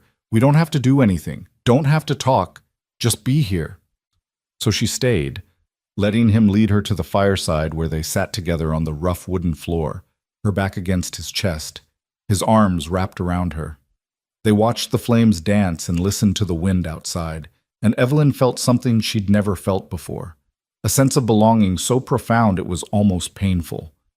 This was what she'd been looking for without knowing it, not security or survival, but connection. Someone who saw her completely and chose her anyway. Someone she could be weak with, be honest with, be herself with. It was terrifying. It was wonderful. It was home. The night before they left for Laramie, Evelyn couldn't sleep. She lay in her narrow bed, staring at the ceiling and trying not to think about facing Samuel Reed in court, about having to recount her humiliation in front of strangers, about the possibility that her testimony might not be enough to convict him. Finally, unable to bear her thoughts any longer, she pulled on her shawl and slipped outside. The canyon was silver with moonlight, beautiful and stark. She walked without thinking, her feet carrying her to the cabin door. Luke answered her knock immediately, as if he'd been awake waiting. He took one look at her face and stepped aside. Come in. I couldn't sleep. Neither could I. He guided her to the chair by the fire, then poured her coffee that was somehow still hot. Worried about tomorrow? Terrified. She wrapped her hands around the mug. What if I can't do it? What if I freeze up or say the wrong thing or... You won't. Luke crouched in front of her, his hands covering hers. You're one of the strongest people I've ever met, Evelyn Carter. You'll walk into that courtroom and you'll tell the truth, and whatever happens after that isn't your responsibility. You'll have done your part. Will you be there?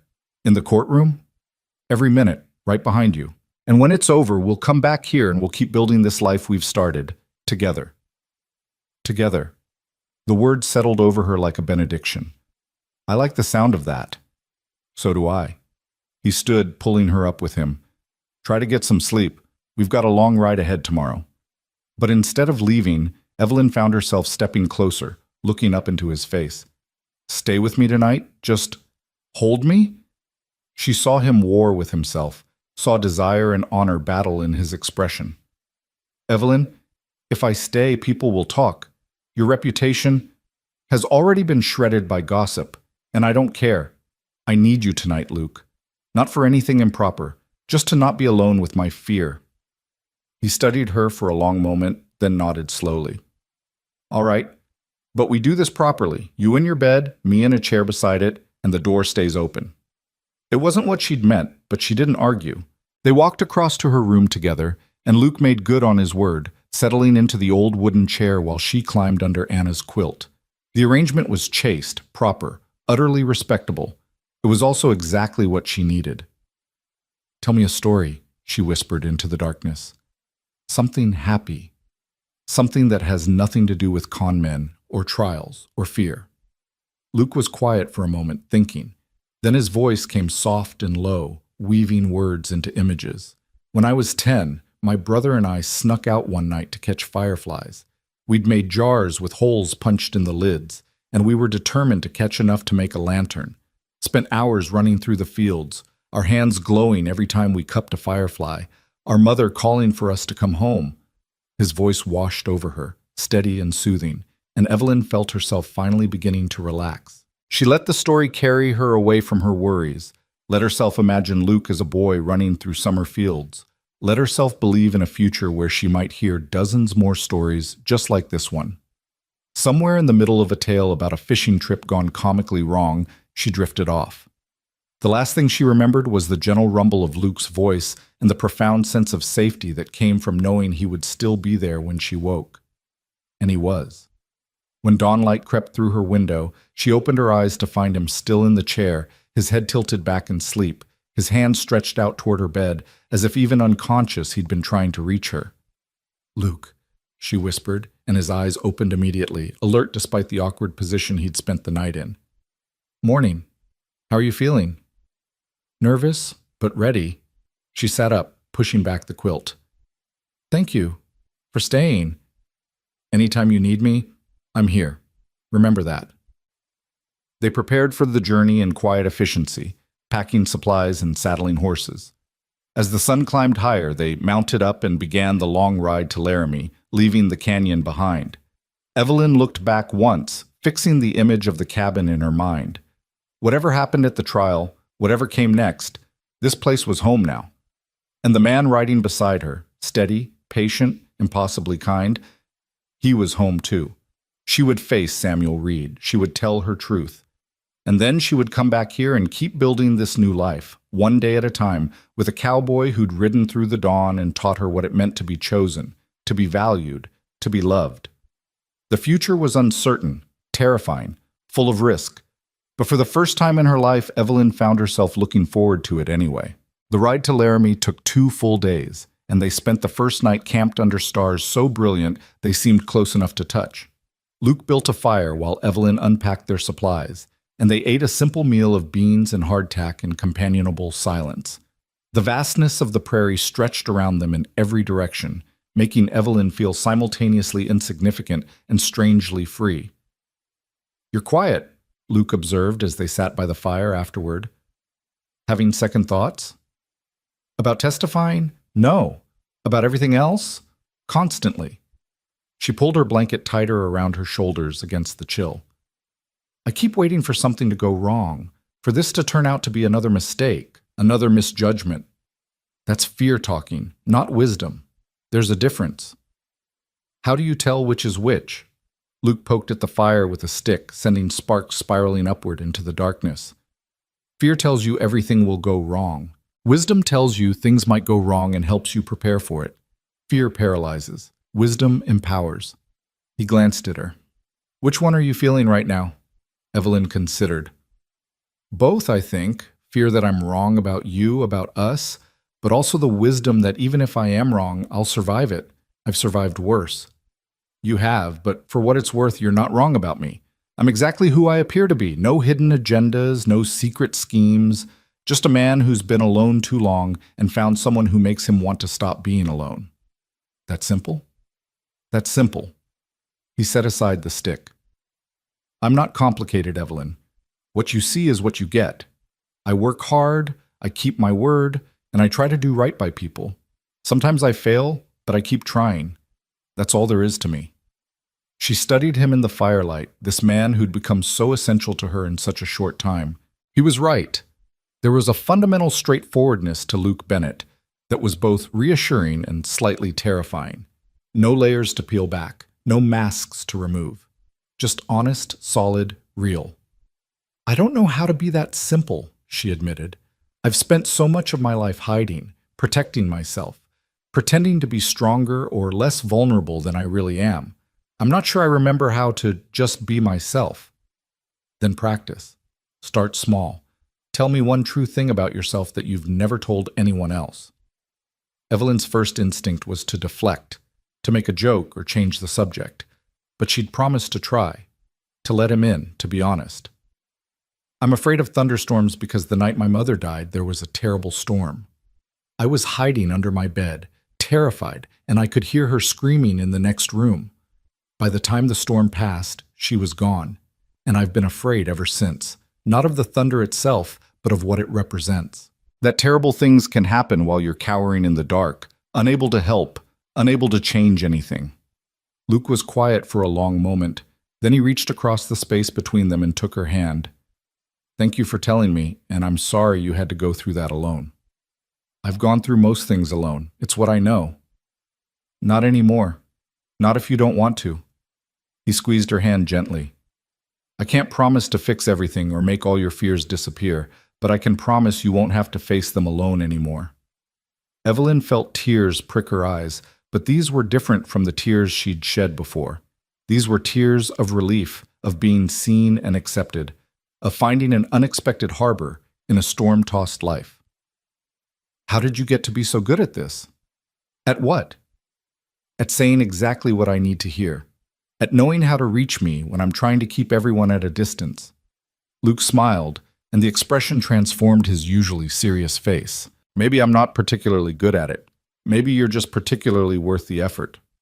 They sat together until the fire burned low and exhaustion began to pull at them. Luke spread out his bedroll on one side of the dying flames, and Evelyn arranged hers on the other, the distance between them somehow more pronounced than when they'd been sitting close. She lay awake for a long time, listening to his breathing even out into sleep, feeling the absence of his presence like a physical ache. Finally, unable to bear it any longer, she spoke into the darkness. "Luke, are you awake?" "Yeah, can't sleep?" "No, I keep thinking about tomorrow, about facing Reed, about what happens after." She heard him shift, and then his voice came closer. "Want me to come over there? Just to talk, I mean." "Please." He crossed the space between them and settled beside her bedroll, close enough that she could feel his warmth but not touching. "What are you most afraid of?" "That I'll see him and all my certainty will crumble. That I'll remember why I fell for his lies and I'll start doubting everything, my judgment, my worth, my ability to tell truth from fiction." She paused. "That I'll see him and realize I'm still that desperate woman who answered a stranger's letter because she couldn't imagine any other way forward. You're not that woman anymore. You were never that woman. You were someone dealt a bad hand who made the best choice she could with the information she had. And now you're someone who's choosing to stand up and make sure he can't hurt anyone else. That's not desperation, Evelyn. That's courage." "It doesn't feel like courage. It feels like I'm barely holding myself together." "Courage isn't the absence of fear. It's being terrified and doing the thing anyway." He was quiet for a moment. "You want to know what I think when I look at you?" "What?" "I think about how you stepped off that train with nothing but hope and $50. I think about how you sat alone all night waiting for someone who never came. And instead of falling apart completely, you got angry. I think about how you took a chance on a stranger who offered you shelter, even though you had every reason not to trust men. I think about how you read through all those letters from women you'd never met and felt their pain deeply enough to spend weeks trying to save them from the same fate." His voice was rough with emotion. "When I look at you, I see someone extraordinary, someone who's been beaten down by life but refuses to stay down. And I wonder what I did to deserve having you in my life." Evelyn couldn't speak past the lump in her throat. She reached out blindly and found his hand, lacing their fingers together. "You saved me. We saved each other. And tomorrow, you're going to walk into that courtroom and you're going to save a lot of other women by making sure Reed pays for what he did. You're going to be magnificent. Will you hold me, just until I fall asleep?" He didn't answer with words, just shifted so he could gather her against his chest, one arm wrapped securely around her waist. Evelyn tucked her head under his chin and let herself relax into his embrace, feeling safer than she had in her entire life. "Tell me about your family," she murmured, not ready for sleep yet despite her exhaustion. "Your sisters and brother. What are they like?" Luke's voice rumbled in his chest, the vibration soothing against her ear. "Sarah's the oldest, practical, bossy, thinks she knows what's best for everyone and is usually right. She married a farmer, has 4 kids, runs her household like a general commanding troops. Then there's Margaret, who's quiet and bookish, always has her nose in some novel or poetry collection. She teaches at a small school near Sarah, and my brother Thomas is the baby, though he'd punch anyone who called him that now. He's working on the railroad, moving around too much to settle anywhere." "Do you miss them?" "Sometimes, but we all needed to go our separate ways after the war. Too much had changed. We'd all seen and done things that made it hard to go back to being who we'd been before." He paused. "Sarah writes me every few months, trying to convince me to come back to Missouri. Says I've been alone long enough that I should find a nice girl and settle down properly." "What do you tell her?" "That I'm happy where I am. Or I was. I am now, anyway. For a long time after Anna died, I wasn't sure I'd ever be happy again. Thought maybe I'd used up my allotment of happiness, and the rest was just going through the motions. His arm tightened around her. Then a stubborn woman showed up on a train platform and reminded me that there's always the possibility of something new, something unexpected, something worth having. I'm glad I showed up, Evelyn whispered, even if it was for all the wrong reasons. Maybe there are no wrong reasons. Maybe everything happens the way it's supposed to, even when it doesn't make sense at the time. She wanted to believe that. Wanted to believe that her mother's death and her father's drinking and years in the orphanage and the soul-crushing work at the laundry and Samuel Reed's betrayal had all been leading her here, to this moment, to this man. But it seemed too neat, too convenient. Life wasn't a story with a clear moral and tidy ending. Still, as she drifted towards sleep with Luke's heartbeat steady beneath her ear and his arms solid around her, she let herself pretend it might be true. Just for tonight. She woke to find herself alone in her bedroll, the sun already climbing above the horizon. Luke was building up the fire, and the smell of coffee was drifting through the cool morning air. "Morning," he said when he saw her stirring. "Thought I'd let you sleep as long as possible. We've got time before we need to leave." Evelyn sat up, pushing her hair out of her face and trying not to think about how she must look after sleeping on the ground. "What time is it?" "Little after 6. We should reach Laramie by mid-afternoon if we make good time." They ate a quick breakfast and broke camp efficiently, falling back into the easy partnership that had developed between them over the past weeks. As they rode, Evelyn found her anxiety building with each mile that brought them closer to the city. Her hands were clammy on the reins, and her stomach churned with nervousness. "Talk to me," Luke said after they'd been riding in silence for over an hour. "What's going through your head?" "I'm rehearsing what I'll say, trying to anticipate what questions they'll ask, how Reed's lawyer will try to discredit me." She swallowed hard. "Trying to prepare myself to see him again." "You don't owe him anything, Evelyn. Not politeness, not understanding, not even eye contact. You walk in there, you tell the truth, and you walk back out. That's all." "What if the jury doesn't believe me?" "Then they're fools. But I've seen you handle Clara Morrison and her gossips. I've watched you stand up to your own fears and doubts. You're convincing when you speak the truth because it's so clearly the truth. Anyone with eyes will see that." Laramie appeared on the horizon around 2 o'clock, larger and more bustling than Stillwater. The streets were crowded with wagons and riders, and the buildings were more substantial, brick and stone instead of rough wood. Luke led them to a modest hotel near the courthouse, and Evelyn was grateful when he arranged for separate rooms without her having to ask. Propriety might seem pointless given how much time they spent alone together at the ranch, but she appreciated the gesture nonetheless. "The trial starts tomorrow at 9, Luke said after they'd settled in. "Marshal Crawford is meeting us for dinner tonight to go over what to expect. But until then, you should rest. Try not to think about it too much." "Easy for you to say." He smiled. "I didn't say it would be easy, just that you should try." Evelyn spent the afternoon in her room, alternating between pacing and staring out the window at the unfamiliar city. She tried reading, but couldn't focus. Tried napping, but couldn't relax. Finally, she gave up and just sat with her anxiety, letting it wash over her without trying to fight it. Marshal Crawford met them in the hotel dining room that evening, looking tired but determined. "Everything's set for tomorrow. The prosecutor's a good man, Daniel Whitmore, and he's prepared a solid case. Reed's lawyer is going to try to paint him as a misunderstood businessman, but we've got enough evidence to counter that." "How many other victims are testifying?" Evelyn asked, pushing food around her plate without really eating. 3, including you. A widow from Denver who lost her savings.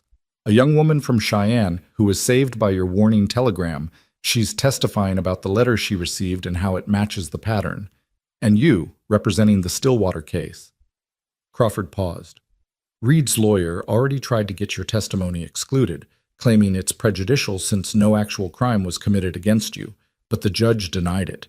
You're testifying." Evelyn felt her stomach flip. "What if I mess up? What if I say something that hurts the case?" "You won't. Just tell the truth, exactly what happened, exactly how you felt, exactly what losses you suffered. The prosecutor will guide you through it." He leaned forward, his expression earnest. "Miss Carter, I've been a lawman for 15 years.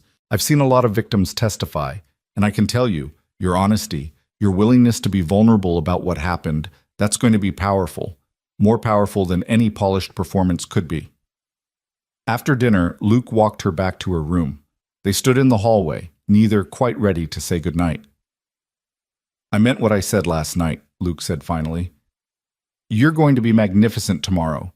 But even if you weren't, even if you stumbled over every word, I'd still be proud of you for trying. Stay with me tonight?" The words were out before Evelyn could stop them. I don't mean just like last night. I don't want to be alone." Luke glanced down the hallway, clearly weighing propriety against her need. "Your room or mine?" "Yours. If people are going to talk, better they think you're compromising me than the other way around." He laughed softly. Always practical. "All right, give me 5 minutes to make sure the room's presentable, then come down." His room was nearly identical to hers. Simple, clean, functional. Luke had pulled the single chair over to the window, and he gestured to the bed. "You take that. I'll be right here." "Luke, that's ridiculous. We've already established that we're not going to do anything improper. Just—" She sat on the bed and patted the space beside her. "Sit with me, please." He hesitated, then complied, settling beside her with careful space between them. They sat in awkward silence for a moment before Evelyn gave up and leaned against his shoulder. "Better," she murmured. "Much better." His arm came around her, and they shifted until they were lying down, still fully clothed, his chest supporting her back. "Try to sleep. Morning will come soon enough." But sleep wouldn't come. Evelyn lay in the dark, feeling Luke's breath even out behind her, and tried to quiet her racing mind. Finally, she spoke. "Luke, tell me something about after. About what happens when we go back to the canyon. What do you want to know?" "Anything. Everything. What the canyon looks like in winter. What we'll do when spring comes. What normal looks like for us." Luke was quiet for a moment, thinking. Winter's coming soon. The snow will close us in for weeks at a time, and we'll spend a lot of time by the fire. We'll read together. You can work through that stack of books you keep eyeing in the general store. I'll teach you to play chess if you want. We'll make plans for the spring planting, argue about what vegetables to grow, probably get into a ridiculous debate about whether chickens are worth the trouble. Despite her anxiety, Evelyn smiled. "They're absolutely worth the trouble." "That's because you haven't dealt with them in winter yet. Wait until you're breaking ice off their water 3 times a day in a blizzard, then tell me they're worth it." She could hear the smile in his voice. "Spring will come eventually, though it takes its time up here. We'll plant that garden, and you'll probably redesign the whole thing because my system makes no sense. The creek will flood, and we'll spend a week shoring up the banks and cursing the water. Calves will be born, and you'll name every single one even though I'll tell you not to get attached." "Will I listen?" "Not even a little bit. By summer you'll have names for all the chickens too, probably half the horses, and you'll have convinced me to rescue some abandoned animal that will make our lives unnecessarily complicated." "That sounds perfect." "It does, doesn't it?" His arms tightened around her. "That's what I see when I think about the future, Evelyn. Not grand adventures or dramatic moments, just everyday life with you. Ordinary things made extraordinary because we're doing them together. What if I want more than that? What if ordinary isn't enough? Then we'll figure out what more looks like for us. Start a bigger operation, travel sometimes, help more women like the ones in those letters. Whatever you want, we'll work toward it together." He paused. "But I have a feeling you're going to discover that ordinary with the right person is actually pretty extraordinary all on its own." Evelyn thought about that, about quiet mornings and shared meals and arguments about chickens, about building something stable and lasting out of the ruins of broken dreams, about choosing someone every day in 100 small ways and being chosen in return. "I think you might be right." "Of course I'm right. I'm always right." She elbowed him gently. "Now you're just being insufferable." "You like insufferable." "I'm starting to, yes." They fell silent again, but this time the silence was comfortable, peaceful. Evelyn felt her anxiety begin to ease, replaced by a cautious hope. Tomorrow would be difficult. She would have to face Samuel Reed, would have to relive her humiliation in front of strangers, would have to be strong when she felt weak. But she could do it. She would do it. And when it was over, she would go home, real home, not just a place she was staying, with a man who'd taught her what it meant to be loved without conditions. The thought steadied her, and she finally drifted off to sleep with Luke's heartbeat keeping time beneath her ear and his arms anchoring her safely in the present. Morning came too soon and too slowly at the same time. Evelyn woke to find herself alone, Luke already up and moving around the room. He'd brought coffee and breakfast from downstairs, and he was setting it out on the small table with careful precision. "Thought you'd need fuel today, he said when he saw her stirring. "It's going to be a long day." She sat up, smoothing her hair self-consciously. "What time is it?" "7. We need to be at the courthouse by 8:30. He brought her the coffee. "How are you feeling?" "Terrified, sick, ready to run in the opposite direction." She took the coffee gratefully. "But also determined. I want this over with." "That's all you need. Just hang on to that determination when things get hard."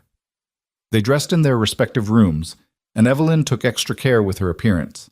She wanted to look respectable, competent, believable. Not the desperate woman who'd answered Reed's letter, but the strong woman she was becoming. She braided her hair severely, pinned it in a crown around her head, and put on her best dress, simple but clean and well-maintained. When she met Luke in the hallway, his eyes widened slightly. "You look like someone the jury will believe." "I was going to say beautiful, but that works too." He offered his arm. "Ready?" "As I'll ever be." The courthouse was an imposing brick building in the center of town, and the courtroom itself was already filling with spectators when they arrived. Marshal Crawford met them at the door and led them to seats near the front. "The prosecutor wants to meet with you before we start," he told Evelyn, "just to go over the order of questions. Nothing to worry about." Daniel Whitmore turned out to be a lean man in his 40s with sharp eyes and a kind smile.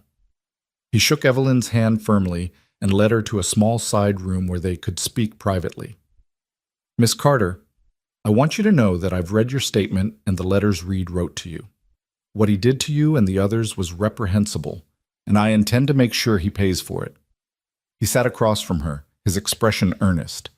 "But I need you to understand, his lawyer is going to try to make you look foolish. He'll suggest you were complicit, that you should have known better, that no real harm was done since you didn't actually give Reed any money. Can you handle that?" Evelyn lifted her chin. "I've been handling people judging me my entire life, Mr. Whitmore. I can handle it for a few more hours."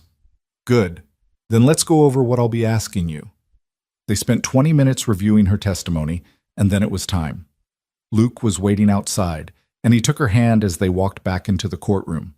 The gallery had filled completely now, and Evelyn could feel dozens of eyes on her as they took their seats. Then the bailiff called for everyone to rise, and the judge entered.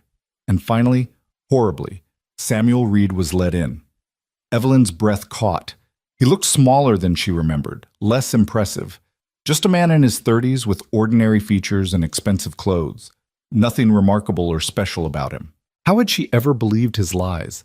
How had this unremarkable con artist convinced her he was worth uprooting her entire life?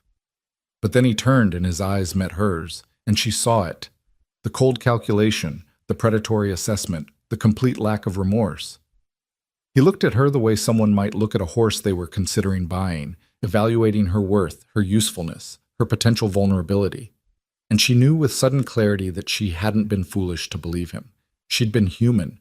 She'd wanted to believe in the possibility of something better, and he'd exploited that fundamental human hope with the skill of someone who'd done it dozens of times before. She wasn't the fool. He was the monster. The realization steadied her, and when the prosecutor called her name an hour later, she stood without trembling. Luke squeezed her hand once, and then she was walking forward, climbing into the witness box, placing her hand on the Bible to swear to tell the truth. Whitmore approached her with a reassuring smile. "Miss Carter, thank you for being here today. I know this isn't easy. Can you start by telling the court how you came to know the defendant?" Evelyn took a breath and began. She told them about the laundry, about the exhaustion, and the fear of growing old alone and impoverished. She told them about seeing Reed's advertisement, about the letters they'd exchanged, about the promises he'd made. She described packing her entire life into a single trunk, quitting her job, spending her savings on train fare to come to Wyoming. She recounted the long night on the platform, the dawn arrival of Luke Bennett, The discovery that Reed was a con artist who'd never intended to marry her at all. Whitmore guided her through it all with gentle questions, and Evelyn found herself speaking more easily than she'd expected. The truth had its own momentum, its own power. She wasn't performing or trying to convince anyone. She was simply telling what had happened. "And did Mr. Reed ask you to bring money with you?" Whitmore asked. "Yes, $50.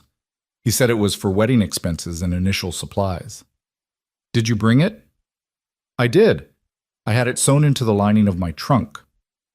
"And did Mr. Reed ever receive this money?" "No, I still have it." "But you would have given it to him if he'd appeared at the station as promised?" "Yes, that was the agreement." Whitmore nodded. "Miss Carter, can you tell the court what losses you suffered as a result of Mr. Reed's deception?" Evelyn considered. "I lost my job, which I can't get back because I gave notice and they've already hired my replacement. I lost my savings and train fare. I lost my reputation. There are people in Stillwater who think I'm a foolish woman of loose morals because I came west to marry a stranger. But mostly," she paused, meeting Reed's eyes directly for the first time. "Mostly I lost my ability to trust easily, my faith in people's basic decency, my belief that sometimes good things happen to people who've had nothing but hard luck. Those are losses you can't quantify in dollars, but they're real nonetheless." "Thank you, Miss Carter." Whitmore returned to his seat. "Your witness." Reed's lawyer stood, a slick-looking man with pomaded hair and an expression that suggested he found this entire proceeding tedious. "Miss Carter, isn't it true that you answered my client's advertisement of your own free will?" "Yes." "And that you chose to leave your employment and travel to Wyoming without any guarantee of what you'd find here?" "I had Mr. Reed's letter promising marriage. That seemed like a guarantee." "But you never met him, never verified his claims, never asked for references or proof of his property. You simply took a stranger's word and acted on it. Isn't that rather imprudent?" Evelyn felt anger kindle in her chest. What's imprudent is blaming victims for the crimes committed against them. "I took what I thought was a reasonable risk based on information your client provided. If that information was false, and we both know it was, that's his crime, not my foolishness." "But no crime was actually committed against you, was it? You still have your $50. You found employment with another man," he said another man with heavy innuendo. "So you haven't even suffered economically. What exactly are you claiming damages for?" "Objection," Whitmore said sharply, argumentative and harassing the witness. Sustained. "Mr. Carlyle, keep your questions appropriate." But the lawyer just smiled. "I'll rephrase, Miss Carter. Isn't it true that you're now living with Mr. Luke Bennett in an unmarried state?" Evelyn felt her face flush but kept her voice steady. "I'm employed by Mr. Bennett as his housekeeper. I have my own separate quarters." "How very proper. And yet you traveled here with him, stayed in the same hotel. Some might say you simply traded one questionable arrangement for another." "Objection!" Whitmore was on his feet. "The witness's current living situation is irrelevant to whether my client committed fraud. I'm trying to establish the witness's character and credibility. Then do so without insinuations and innuendo." Objection sustained. The jury will disregard counsel's last statement. But the damage was done. Evelyn could see some of the jury members looking at her with new speculation, could feel the weight of judgment settling over her. This was what she'd feared, being made to feel that somehow Reed's crimes were her fault, that her circumstances made her unworthy of justice. She glanced back at Luke and found him staring at Reed's lawyer with barely contained fury. His hands were clenched on the railing in front of him, and she could see the muscle jumping in his jaw. For a moment she worried he might actually vault over the railing and do something they'd both regret. But then his eyes met hers, and she saw him consciously relax, saw him mouth the words, "You've got this." She turned back to face the lawyer with renewed determination. Let him try to discredit her. Let him suggest she was foolish or desperate or morally compromised. She knew the truth. Luke knew the truth. And she suspected the jury, despite their curiosity, knew it too. "Is there an actual question, Mr. Carlyle?" she asked coolly. "Or are you just enjoying making speeches?" A ripple of surprised laughter ran through the courtroom, and the judge's lips twitched. The lawyer's face reddened. I think we're done with this witness, Your Honor. Very well. Miss Carter, you're excused. Thank you for your testimony. Evelyn stood on shaking legs and walked back to her seat with as much dignity as she could muster. Luke's hand found hers immediately, warm and solid and real, anchoring her. You were perfect, he whispered. Absolutely perfect. She watched the rest of the trial through a haze of exhaustion and relief. The widow from Denver testified tearfully about losing her life savings. The woman from Cheyenne explained how Evelyn's warning telegram had saved her from making the same mistake. A string of character witnesses from Stillwater testified about Reed's deceptions there, about the money he'd stolen, about the trail of destruction he'd left behind. Through it all, Samuel Reed sat impassively, showing no emotion, no remorse, no acknowledgement that he'd done anything wrong. He was a predator who saw his victims as nothing more than resources to be exploited, and Evelyn realized with startling clarity that she'd gotten off lightly. She'd lost money and time and some of her innocence, but she still had her life, her strength, her ability to move forward. Other women might not have been so fortunate. The jury deliberated for less than 2 hours before returning with a guilty verdict on all counts. Samuel Reed was sentenced to 10 years hard labor, and as they led him away in chains, he looked back at the courtroom one last time. His eyes found Evelyn's, and for just a moment she saw something flicker there. Not remorse, but perhaps acknowledgement. She'd beaten him. She and all the other women he'd tried to destroy had stood up and won. Outside the courthouse, Marshal Crawford shook both their hands. That was well done, Miss Carter. Your testimony was crucial. Thank you for believing me, for believing all of us. Justice doesn't work if people aren't willing to stand up and tell the truth. You did that. Be proud. Luke guided her away from the crowd, his arm protectively around her waist. How are you holding up? I'm okay. Tired, but okay. She leaned into him. Can we go home now? Absolutely. We'll stay tonight. Leave first thing in the morning. He paused. You were incredible in there. The way you handled that lawyer. I was terrified. You were brave. There's a difference. He stopped walking and turned to face her fully. Evelyn, I know this isn't the most romantic setting, but I need to say this now. I love you, not just as someone I'm helping or someone I care about. I'm in love with you. And when we get back to the canyon, I want to start building a real future with you, not as employer and employee, as partners, as... He took a breath. As husband and wife, if you'll have me. Evelyn stared at him, her heart suddenly pounding. Luke? You don't have to answer now. Think about it on the ride home. But I wanted you to know. I want you to know where I stand, what I'm offering.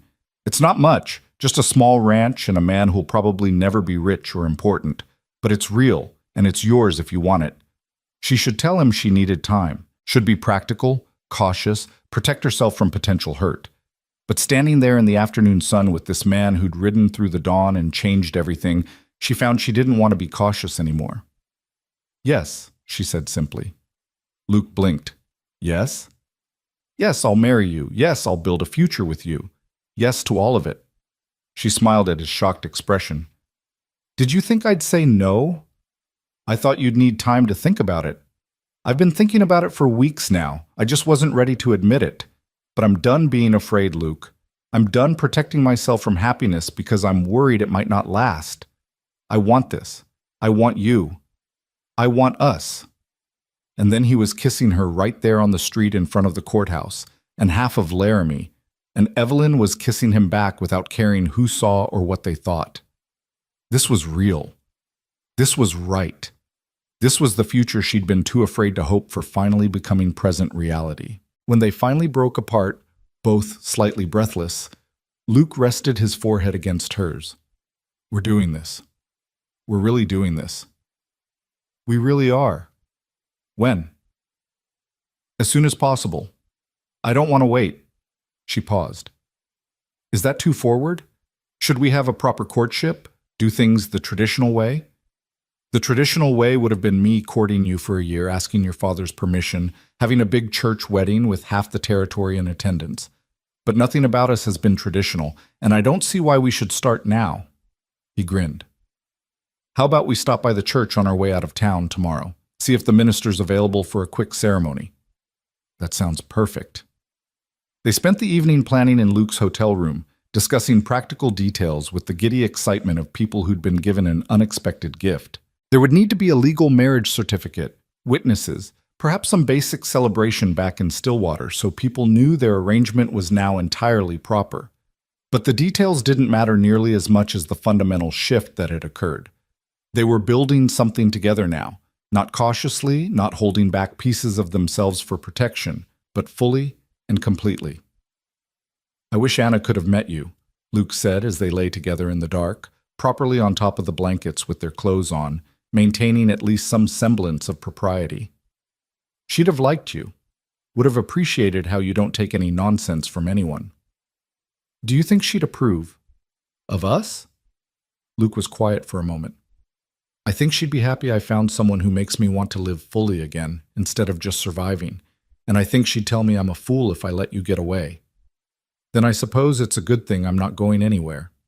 "Best decision you ever made, saying yes to me." Evelyn laughed. "Second best. First best was getting on that train to Wyoming, even if it was for all the wrong reasons." "Maybe there are no wrong reasons. Maybe it all led exactly where it needed to."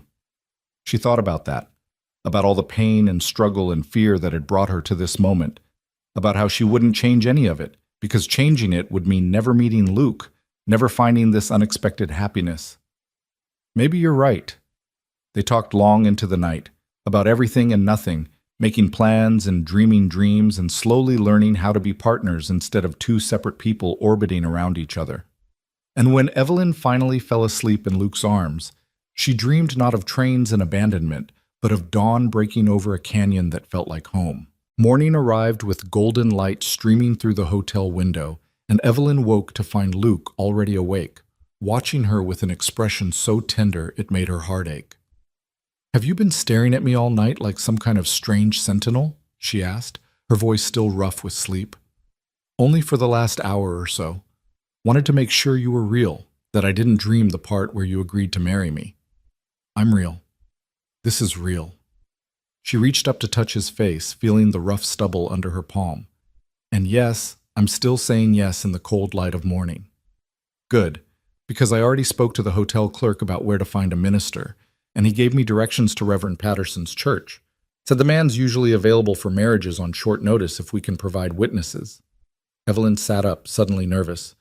"Luke, are you sure about this? Moving so fast, I mean. We could wait, do things properly."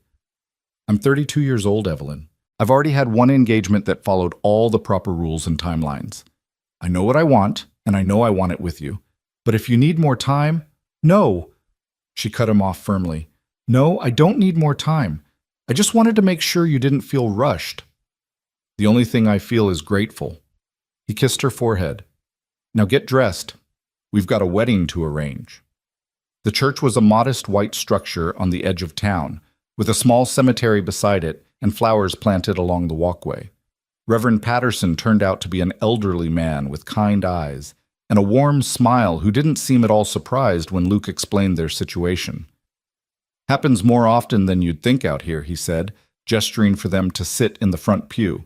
"People meet, know what they want, don't see the point in unnecessary delay. The Lord works in His own time, and sometimes His time is faster than society expects." He pulled out a worn Bible and a marriage register. "Now, I'll need to know your full names, and we'll need 2 witnesses. Do you have anyone in mind?" Luke frowned. "I hadn't thought that far ahead. Marshal Crawford might still be in town." "Actually," a voice came from the back of the church, "I think we can help with that." Evelyn turned to see Margaret Patterson from the general store in Stillwater, accompanied by a large man who must be her husband. Margaret was smiling broadly. "What are you doing here?" Evelyn asked, bewildered. "Tom Crawford sent us a telegram yesterday saying you 2 would be in Laramie for the trial. We came to support you, but the hotel clerk said you'd already left for the church." She moved down the aisle with purpose. "And before you protest, yes, we'll gladly serve as witnesses. Someone needs to make sure Luke Bennett doesn't mess this up." "I'm not going to mess it up," Luke protested, but he was grinning. "That's what they all say." Margaret's husband extended his hand. "James Patterson, pleased to finally meet the woman who's got our friend Luke acting like a human being again instead of a hermit. The ceremony was simple and brief, exactly what Evelyn would have chosen if she'd had time to plan. Reverend Patterson spoke about commitment and partnership, about choosing to love someone every day, even when it wasn't easy. He talked about building a life together on a foundation of trust and respect, about weathering storms as a team rather than individuals. When it came time for vows, Luke's voice was steady and sure. I, Luke Thomas Bennett, take you, Evelyn Rose Carter, to be my lawfully wedded wife. I promise to stand by you in good times and bad, to build a home with you, to honor you, protect you, and love you for all the days of my life. Evelyn's voice shook slightly, but she meant every word. I, Evelyn Rose Carter, take you, Luke Thomas Bennett, to be my lawfully wedded husband. I promise to stand by you, to trust you, to build our future together, and to love you for all the days of my life. The Reverend smiled. By the power vested in me by the territory of Wyoming, I now pronounce you husband and wife. Luke, you may kiss your bride. And he did, sweetly and thoroughly, while Margaret wiped away tears and James clapped Luke on the back and the Reverend chuckled at their obvious affection.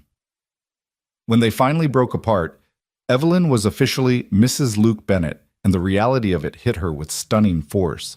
She was married to a good man, a man she loved and who loved her in return. After everything that had happened, after all the darkness and fear and desperation, she'd somehow stumbled into something genuine and real and worth having. You all right? Luke asked quietly, seeing the tears gathering in her eyes. More than all right. I'm happy. She laughed through the tears. I don't think I've ever been able to say that before and mean it completely. They signed the marriage register with Margaret and James as witnesses, and the Reverend gave them a copy of the certificate. Margaret insisted on taking them to breakfast at a nearby restaurant to celebrate, and they spent an hour eating and talking and beginning to process the enormousness of what they'd just done. So what's next? James asked as they finished their meal. Back to the ranch? Back home, Luke corrected, his hand finding Evelyn's under the table. We've got a lot of work to do before winter sets in properly, and I imagine people in Stillwater will have questions about the sudden marriage. Let them question, Margaret said firmly. Anyone with eyes can see you two belong together. The rest is just gossip. She turned to Evelyn. But you should know, Clara Morrison and her friends are going to have a field day with this. Married less than 6 weeks after arriving in town to a man who wasn't even the one you came for. They'll say all sorts of uncharitable things. Let them say what they want, Evelyn replied, surprised by her own certainty. I know the truth. Luke knows the truth. That's all that matters. That's the spirit? Margaret raised her coffee cup. To Mr. and Mrs. Bennett, may your life together be long and happy.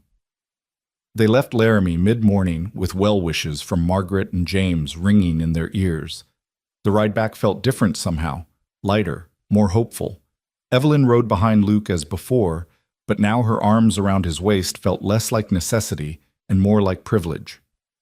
This was her husband. This solid, steady man who'd saved her from a night of despair was now permanently, legally, completely hers. What are you thinking about? Luke asked after they'd been riding for an hour. About how strange life is. 2 months ago I was scrubbing other people's laundry and dreaming about escape. Now I'm married to a rancher and heading home to a canyon in Wyoming. If someone had told me this was how things would turn out, I'd have thought they were mad. Are you having regrets? Not even a little bit. Just marveling at how quickly everything can change, how one moment can pivot your entire life in a new direction. That night at the station was the pivot point for both of us. Everything before led to it, everything after flows from it. Evelyn thought about that, about Samuel Reed's letter and the train ride and the endless hours of waiting. I should probably write him a thank you note. Reed? You're joking. Half joking. If he'd shown up, if he'd actually married me, I'd be stuck in some miserable arrangement with a con artist. Instead, his absence led me to you. In a twisted way, his worst qualities gave me the best thing that's ever happened to me. Luke was quiet for a moment. I prefer to think it wasn't about Reed at all. You were always going to end up exactly where you needed to be. He was just an obstacle on the path, not the path itself. That's a much more romantic way of looking at it.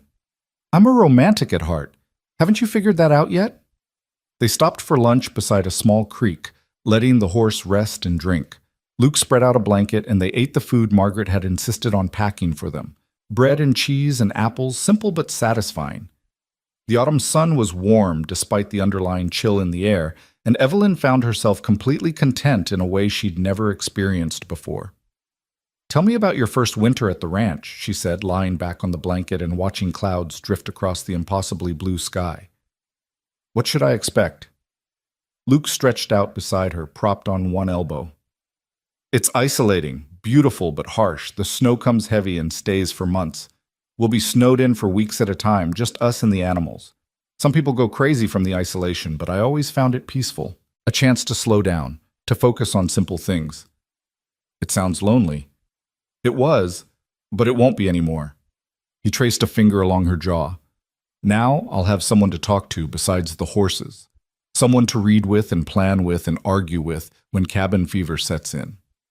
"You think we'll argue?" "I think two people living in close quarters through a Wyoming winter would have to be saints not to get on each other's nerves occasionally.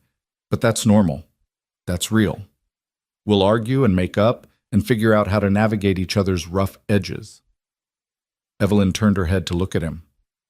"I don't know how to be married, Luke. I never saw a good example of it. My parents barely tolerated each other from what I remember. The couples at the orphanage were mostly miserable. I don't have a template for this." "Neither do I, really. Anna and I never made it this far, so I guess we'll have to figure it out together, make our own template." He smiled. "We'll probably make mistakes. I'll forget to listen when you're trying to tell me something important. You'll get frustrated with my stubborn streak.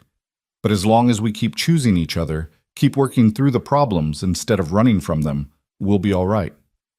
"That simple?" "That complicated. But worth it." He leaned down to kiss her, gentle and unhurried. "We've got time, Evelyn. No need to figure everything out today." They arrived back at the canyon as the sun was beginning its descent toward the western ridge.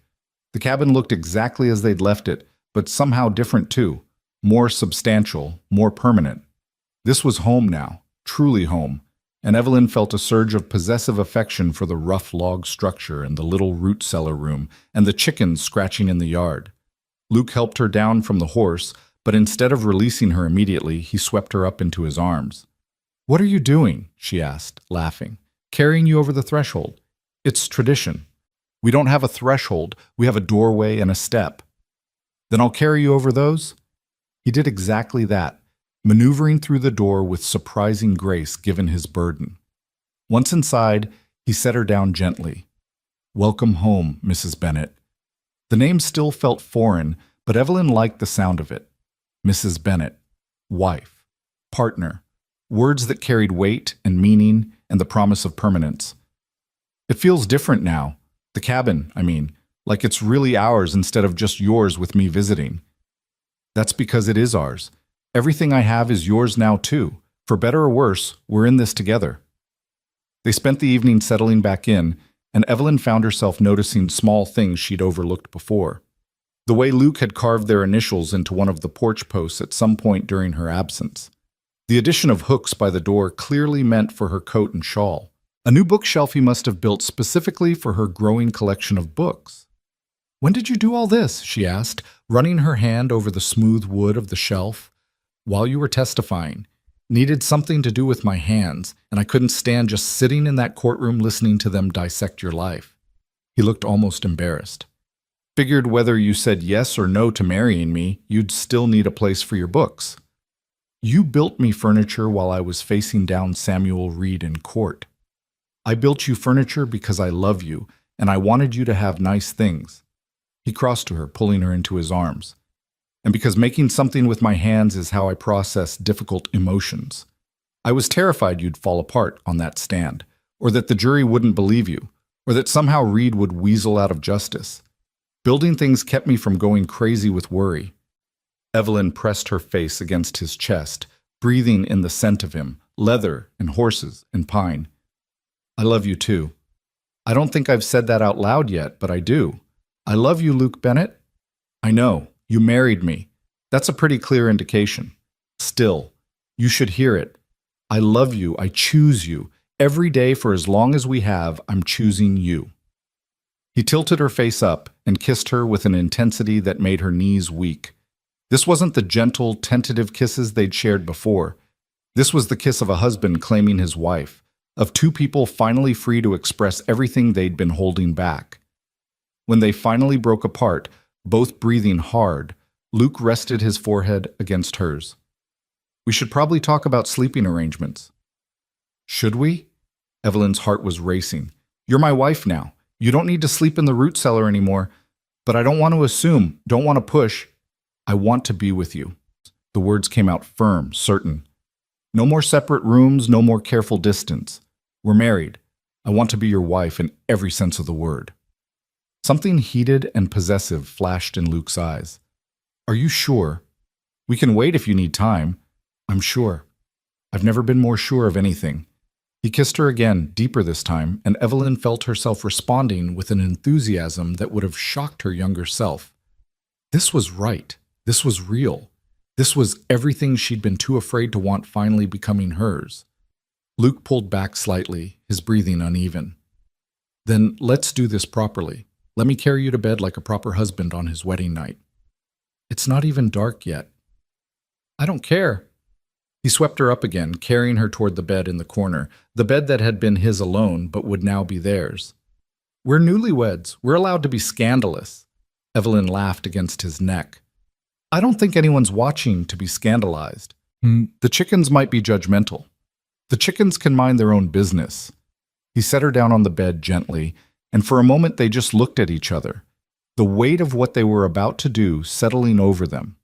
This would change things, make their marriage real in a way even the ceremony hadn't.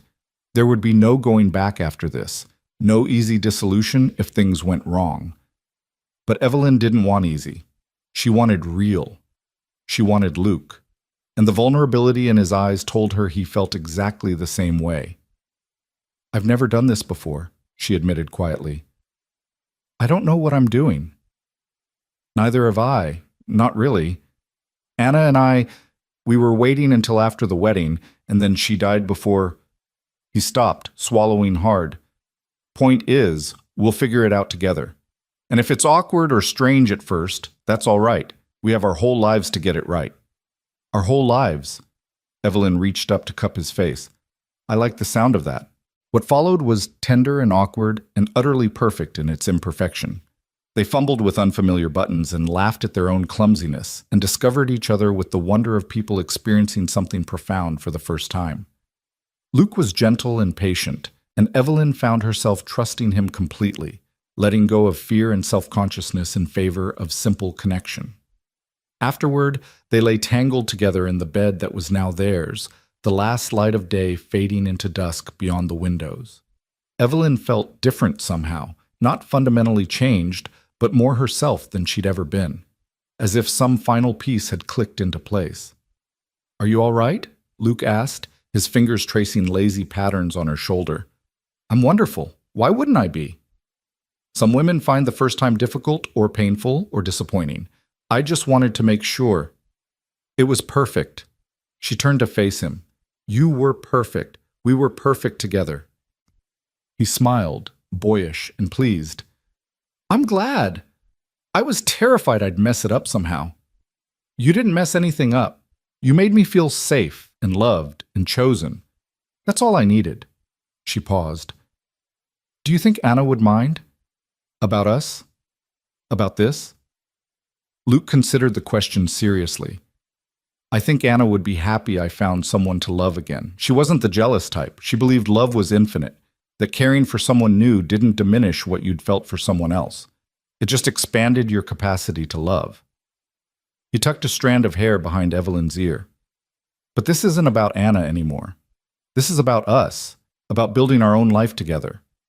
She'll always be part of my history, but you're my present and my future. I don't want you to forget her. I don't want to be some kind of replacement. You're not a replacement. You're something entirely new. I loved Anna for who she was, sweet and gentle and optimistic even when things were hard. I love you for different reasons, your strength, your determination, the way you refuse to let life break you even when it tries. You're both precious to me, just in different ways." Evelyn felt tears prick her eyes. Thank you for saying that, for meaning it. Always. He pulled her closer. Now we should probably sleep. Tomorrow we need to deal with real life, chores and animals and preparing for winter. But tonight, let's just be. They fell asleep as the stars emerged, wrapped in each other's arms and the quilt Anna had made. And if Evelyn dreamed that night, they were good dreams of spring planting and summer warmth and futures that stretched bright and infinite before her. The next few weeks passed in a blur of activity. Word of their marriage spread quickly through Stillwater, and the responses were mixed. Margaret Patterson threw them a small celebration at the general store, inviting the few families who'd befriended Luke over the years. Clara Morrison and her circle spread vicious gossip about the unseemly haste of the wedding, but even that felt less wounding than it might have once. Evelyn had learned that people who chose cruelty over kindness weren't worth her emotional energy. More interesting were the letters that started arriving. Women who'd received Evelyn's warnings about Samuel Reed began writing to thank her, and many asked about opportunities in Wyoming. Was there work available? Were there other good men looking for wives? Could she help them find honest paths to starting over? Evelyn brought the letters to Luke one evening as they sat by the fire. Look at these. Dozens of women asking for help. I want to do something, but I don't know what. Luke read through several, his expression thoughtful. What if we did something about it? Not matching women with men, that's too risky, too much like what Reed was doing. But what if we helped women come west to find real work, helped them get established with legitimate employment? How would that work? Well, you know firsthand how hard it is to find decent work as a single woman, but there's always demand for teachers, seamstresses, cooks, housekeepers. What if we served as a kind of employment service? Women write to us, tell us their skills, and we help connect them with actual jobs in the territory. We'd verify everything, make sure the positions are legitimate, maybe even have them stay here temporarily while they find their footing. Evelyn felt excitement building. That could actually work. But we'd need capital to help with travel expenses for women who can't afford it, and somewhere for them to stay while they're looking for positions. We could expand the root cellar into proper guest quarters, maybe build a small addition to the cabin. As for capital, he paused. I got some money from the marshal, restitution from Reed's seized assets. Not much, but enough to get started. And I imagine some of the women Reed stole from would be willing to contribute to a fund that helps other women avoid the same fate. You'd really do this? Take on that much responsibility? We'd do it together, and yes, I would. I think it's important work. He took her hand. Besides, you've got a gift for this, Evelyn. You see people clearly, understand what they need. That's valuable. They spent the next several evenings planning, sketching out ideas and systems and safeguards to ensure they'd actually be helping women instead of exploiting them. Margaret Patterson got involved, offering to help vet potential employers. Marshall Crawford agreed to run background checks on anyone looking to hire through their service. Even the minister who'd married them offered to provide temporary housing for women of good character while they transitioned. By the time the first snow fell, they had a plan. Evelyn sent out letters to the women who'd contacted her, explaining their new employment service. The response was overwhelming, dozens of women eager for legitimate opportunities, willing to take the risk of heading west if it meant honest work and fair treatment. The first woman arrived in early December, a widow named Catherine with 2 young children. She'd been a teacher before her husband's death, but lost her position when the school board decided a woman with children couldn't properly manage a classroom. Evelyn helped her find a position at a small school 2 towns over, provided temporary housing, and made sure she and her children had warm clothes and enough supplies to get through the winter. Watching Catherine leave with tears of gratitude in her eyes, Evelyn felt something shift inside her. This was what she was meant to do. Not just survive, not just build a life for herself, but help other women do the same. She'd been given an unexpected second chance, and now she was paying it forward. "You're glowing," Luke observed that night as they prepared for bed. "I feel useful, important, like I'm making a real difference." "You are. You're changing lives." He pulled her into his arms. "I'm proud of you. I couldn't do any of this without you." "Sure you could. You're strong enough to do anything you set your mind to, but I'm glad you don't have to do it alone." Winter settled in properly after that, Snow piling deep and winds howling through the canyon. They were snowed in for weeks at a time, just as Luke had predicted, but Evelyn found she didn't mind. The isolation that might have felt oppressive before felt cozy now. They read together by the fire, played chess, and argued about strategy, planned expansions to the ranch and the employment service. Luke taught her to track and hunt small game. She taught him to cook properly, and they laughed at his early disasters. On particularly cold nights, they'd lie in bed and talk for hours, sharing stories from their pasts, dreams for their futures, fears they'd never voiced to anyone else. Luke told her about the war, about things he'd seen and done that still haunted him. Evelyn talked about the orphanage, about feeling invisible and unwanted, about learning to hide her emotions because showing them only made things worse. "You don't have to hide anymore," Luke said one night after she'd shared a particularly painful memory. "Not with me. Whatever you're feeling, whatever you need, you can show me. I'm not going anywhere." "How can you be so sure? People always leave eventually." "Because I choose to stay. Every single day I wake up and choose you, and I'll keep choosing you until the day I die." He kissed her forehead. "You're stuck with me, Evelyn Bennett, for better or worse, remember?" "I remember, and I choose you too, every day, no matter what." They celebrated their first Christmas together quietly, just the two of them, and a modest tree Luke cut from the forest. Evelyn made a special meal, and Luke surprised her with a set of books he'd ordered from a catalog months ago, poetry and novels she'd mentioned wanting to read.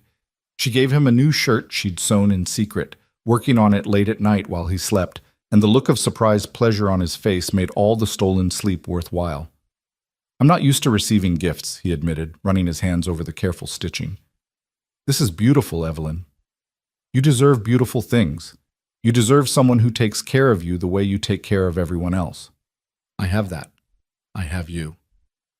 January brought a blizzard that lasted 3 days, trapping them completely inside. On the second day, cabin fever started to set in, and they had their first real argument, something stupid about how to organize the bookshelf that escalated into raised voices and hurt feelings. Evelyn retreated to the far corner of the cabin, wrapped in a blanket and refusing to speak.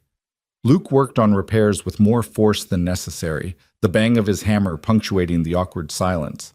Finally, as darkness fell, Luke crossed the room and sat beside her. "I'm sorry. You were right about the books. I was being stubborn for no good reason." "I'm sorry too.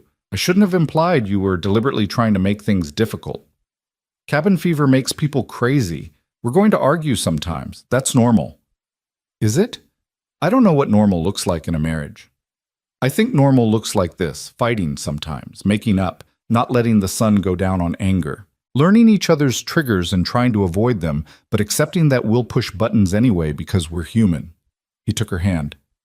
"As long as we keep talking, keep choosing each other, even when we're frustrated, we'll be okay. Promise?" "Promise."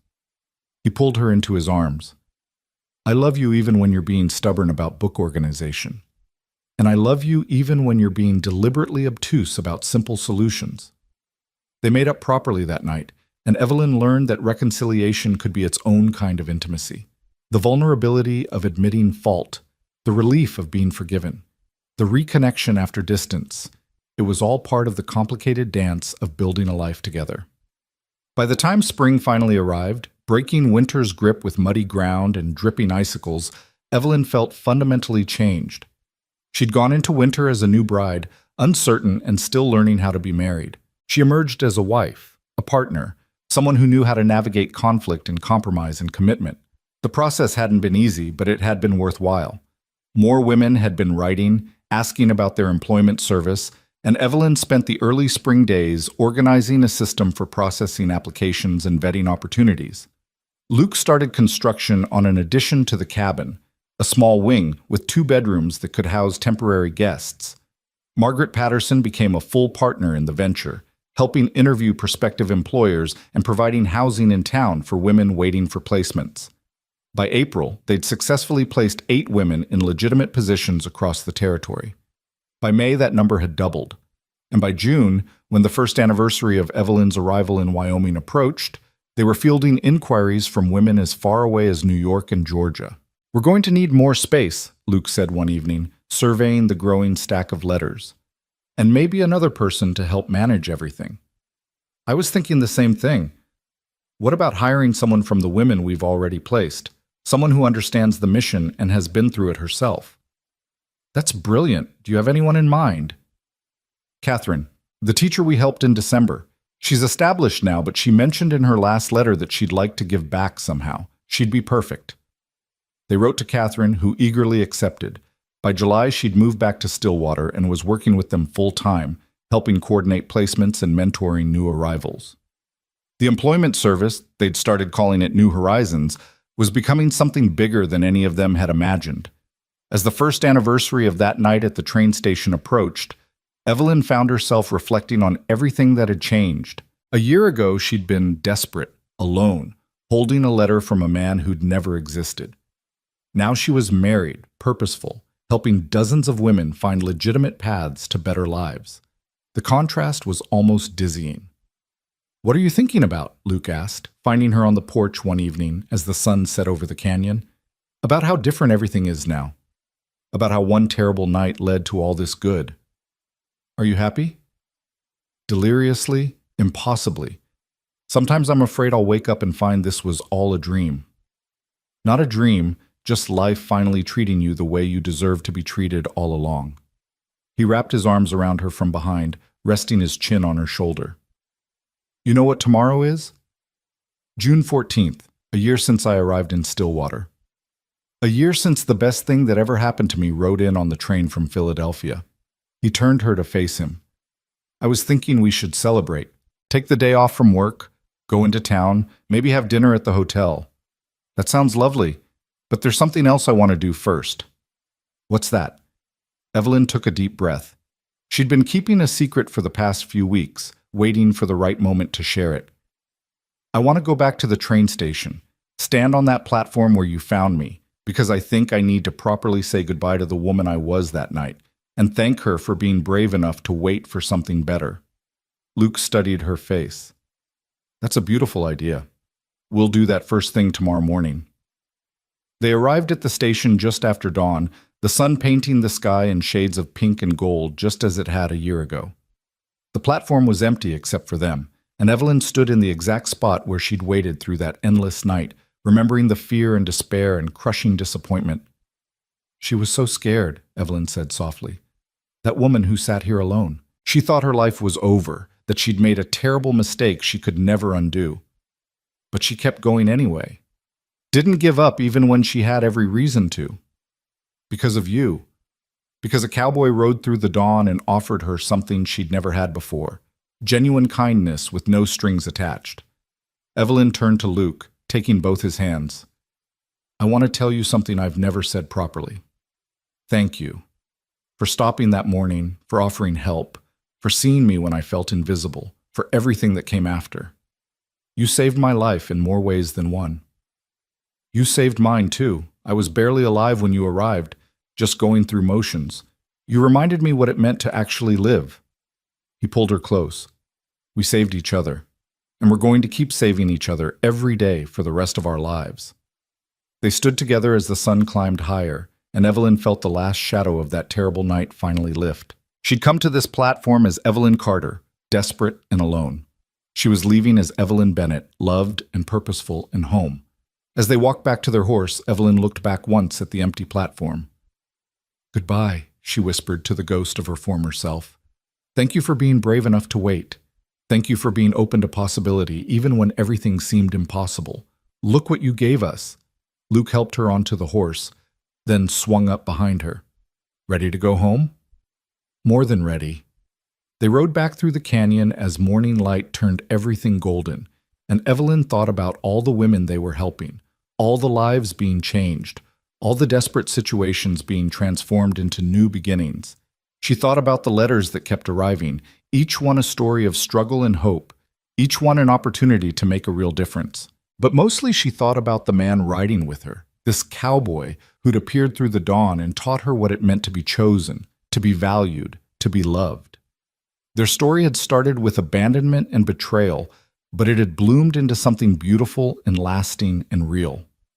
Some people might say she'd been foolish to answer Samuel Reed's letter, to travel across the country on the word of a stranger, to risk everything on a promise that turned out to be a lie. But Evelyn knew better. Sometimes the path to where you're meant to be leads through dark places. Sometimes you have to get lost to find your way home. Sometimes the greatest blessings come disguised as disasters. She'd been abandoned at a train station, left alone with nothing but broken dreams and $50.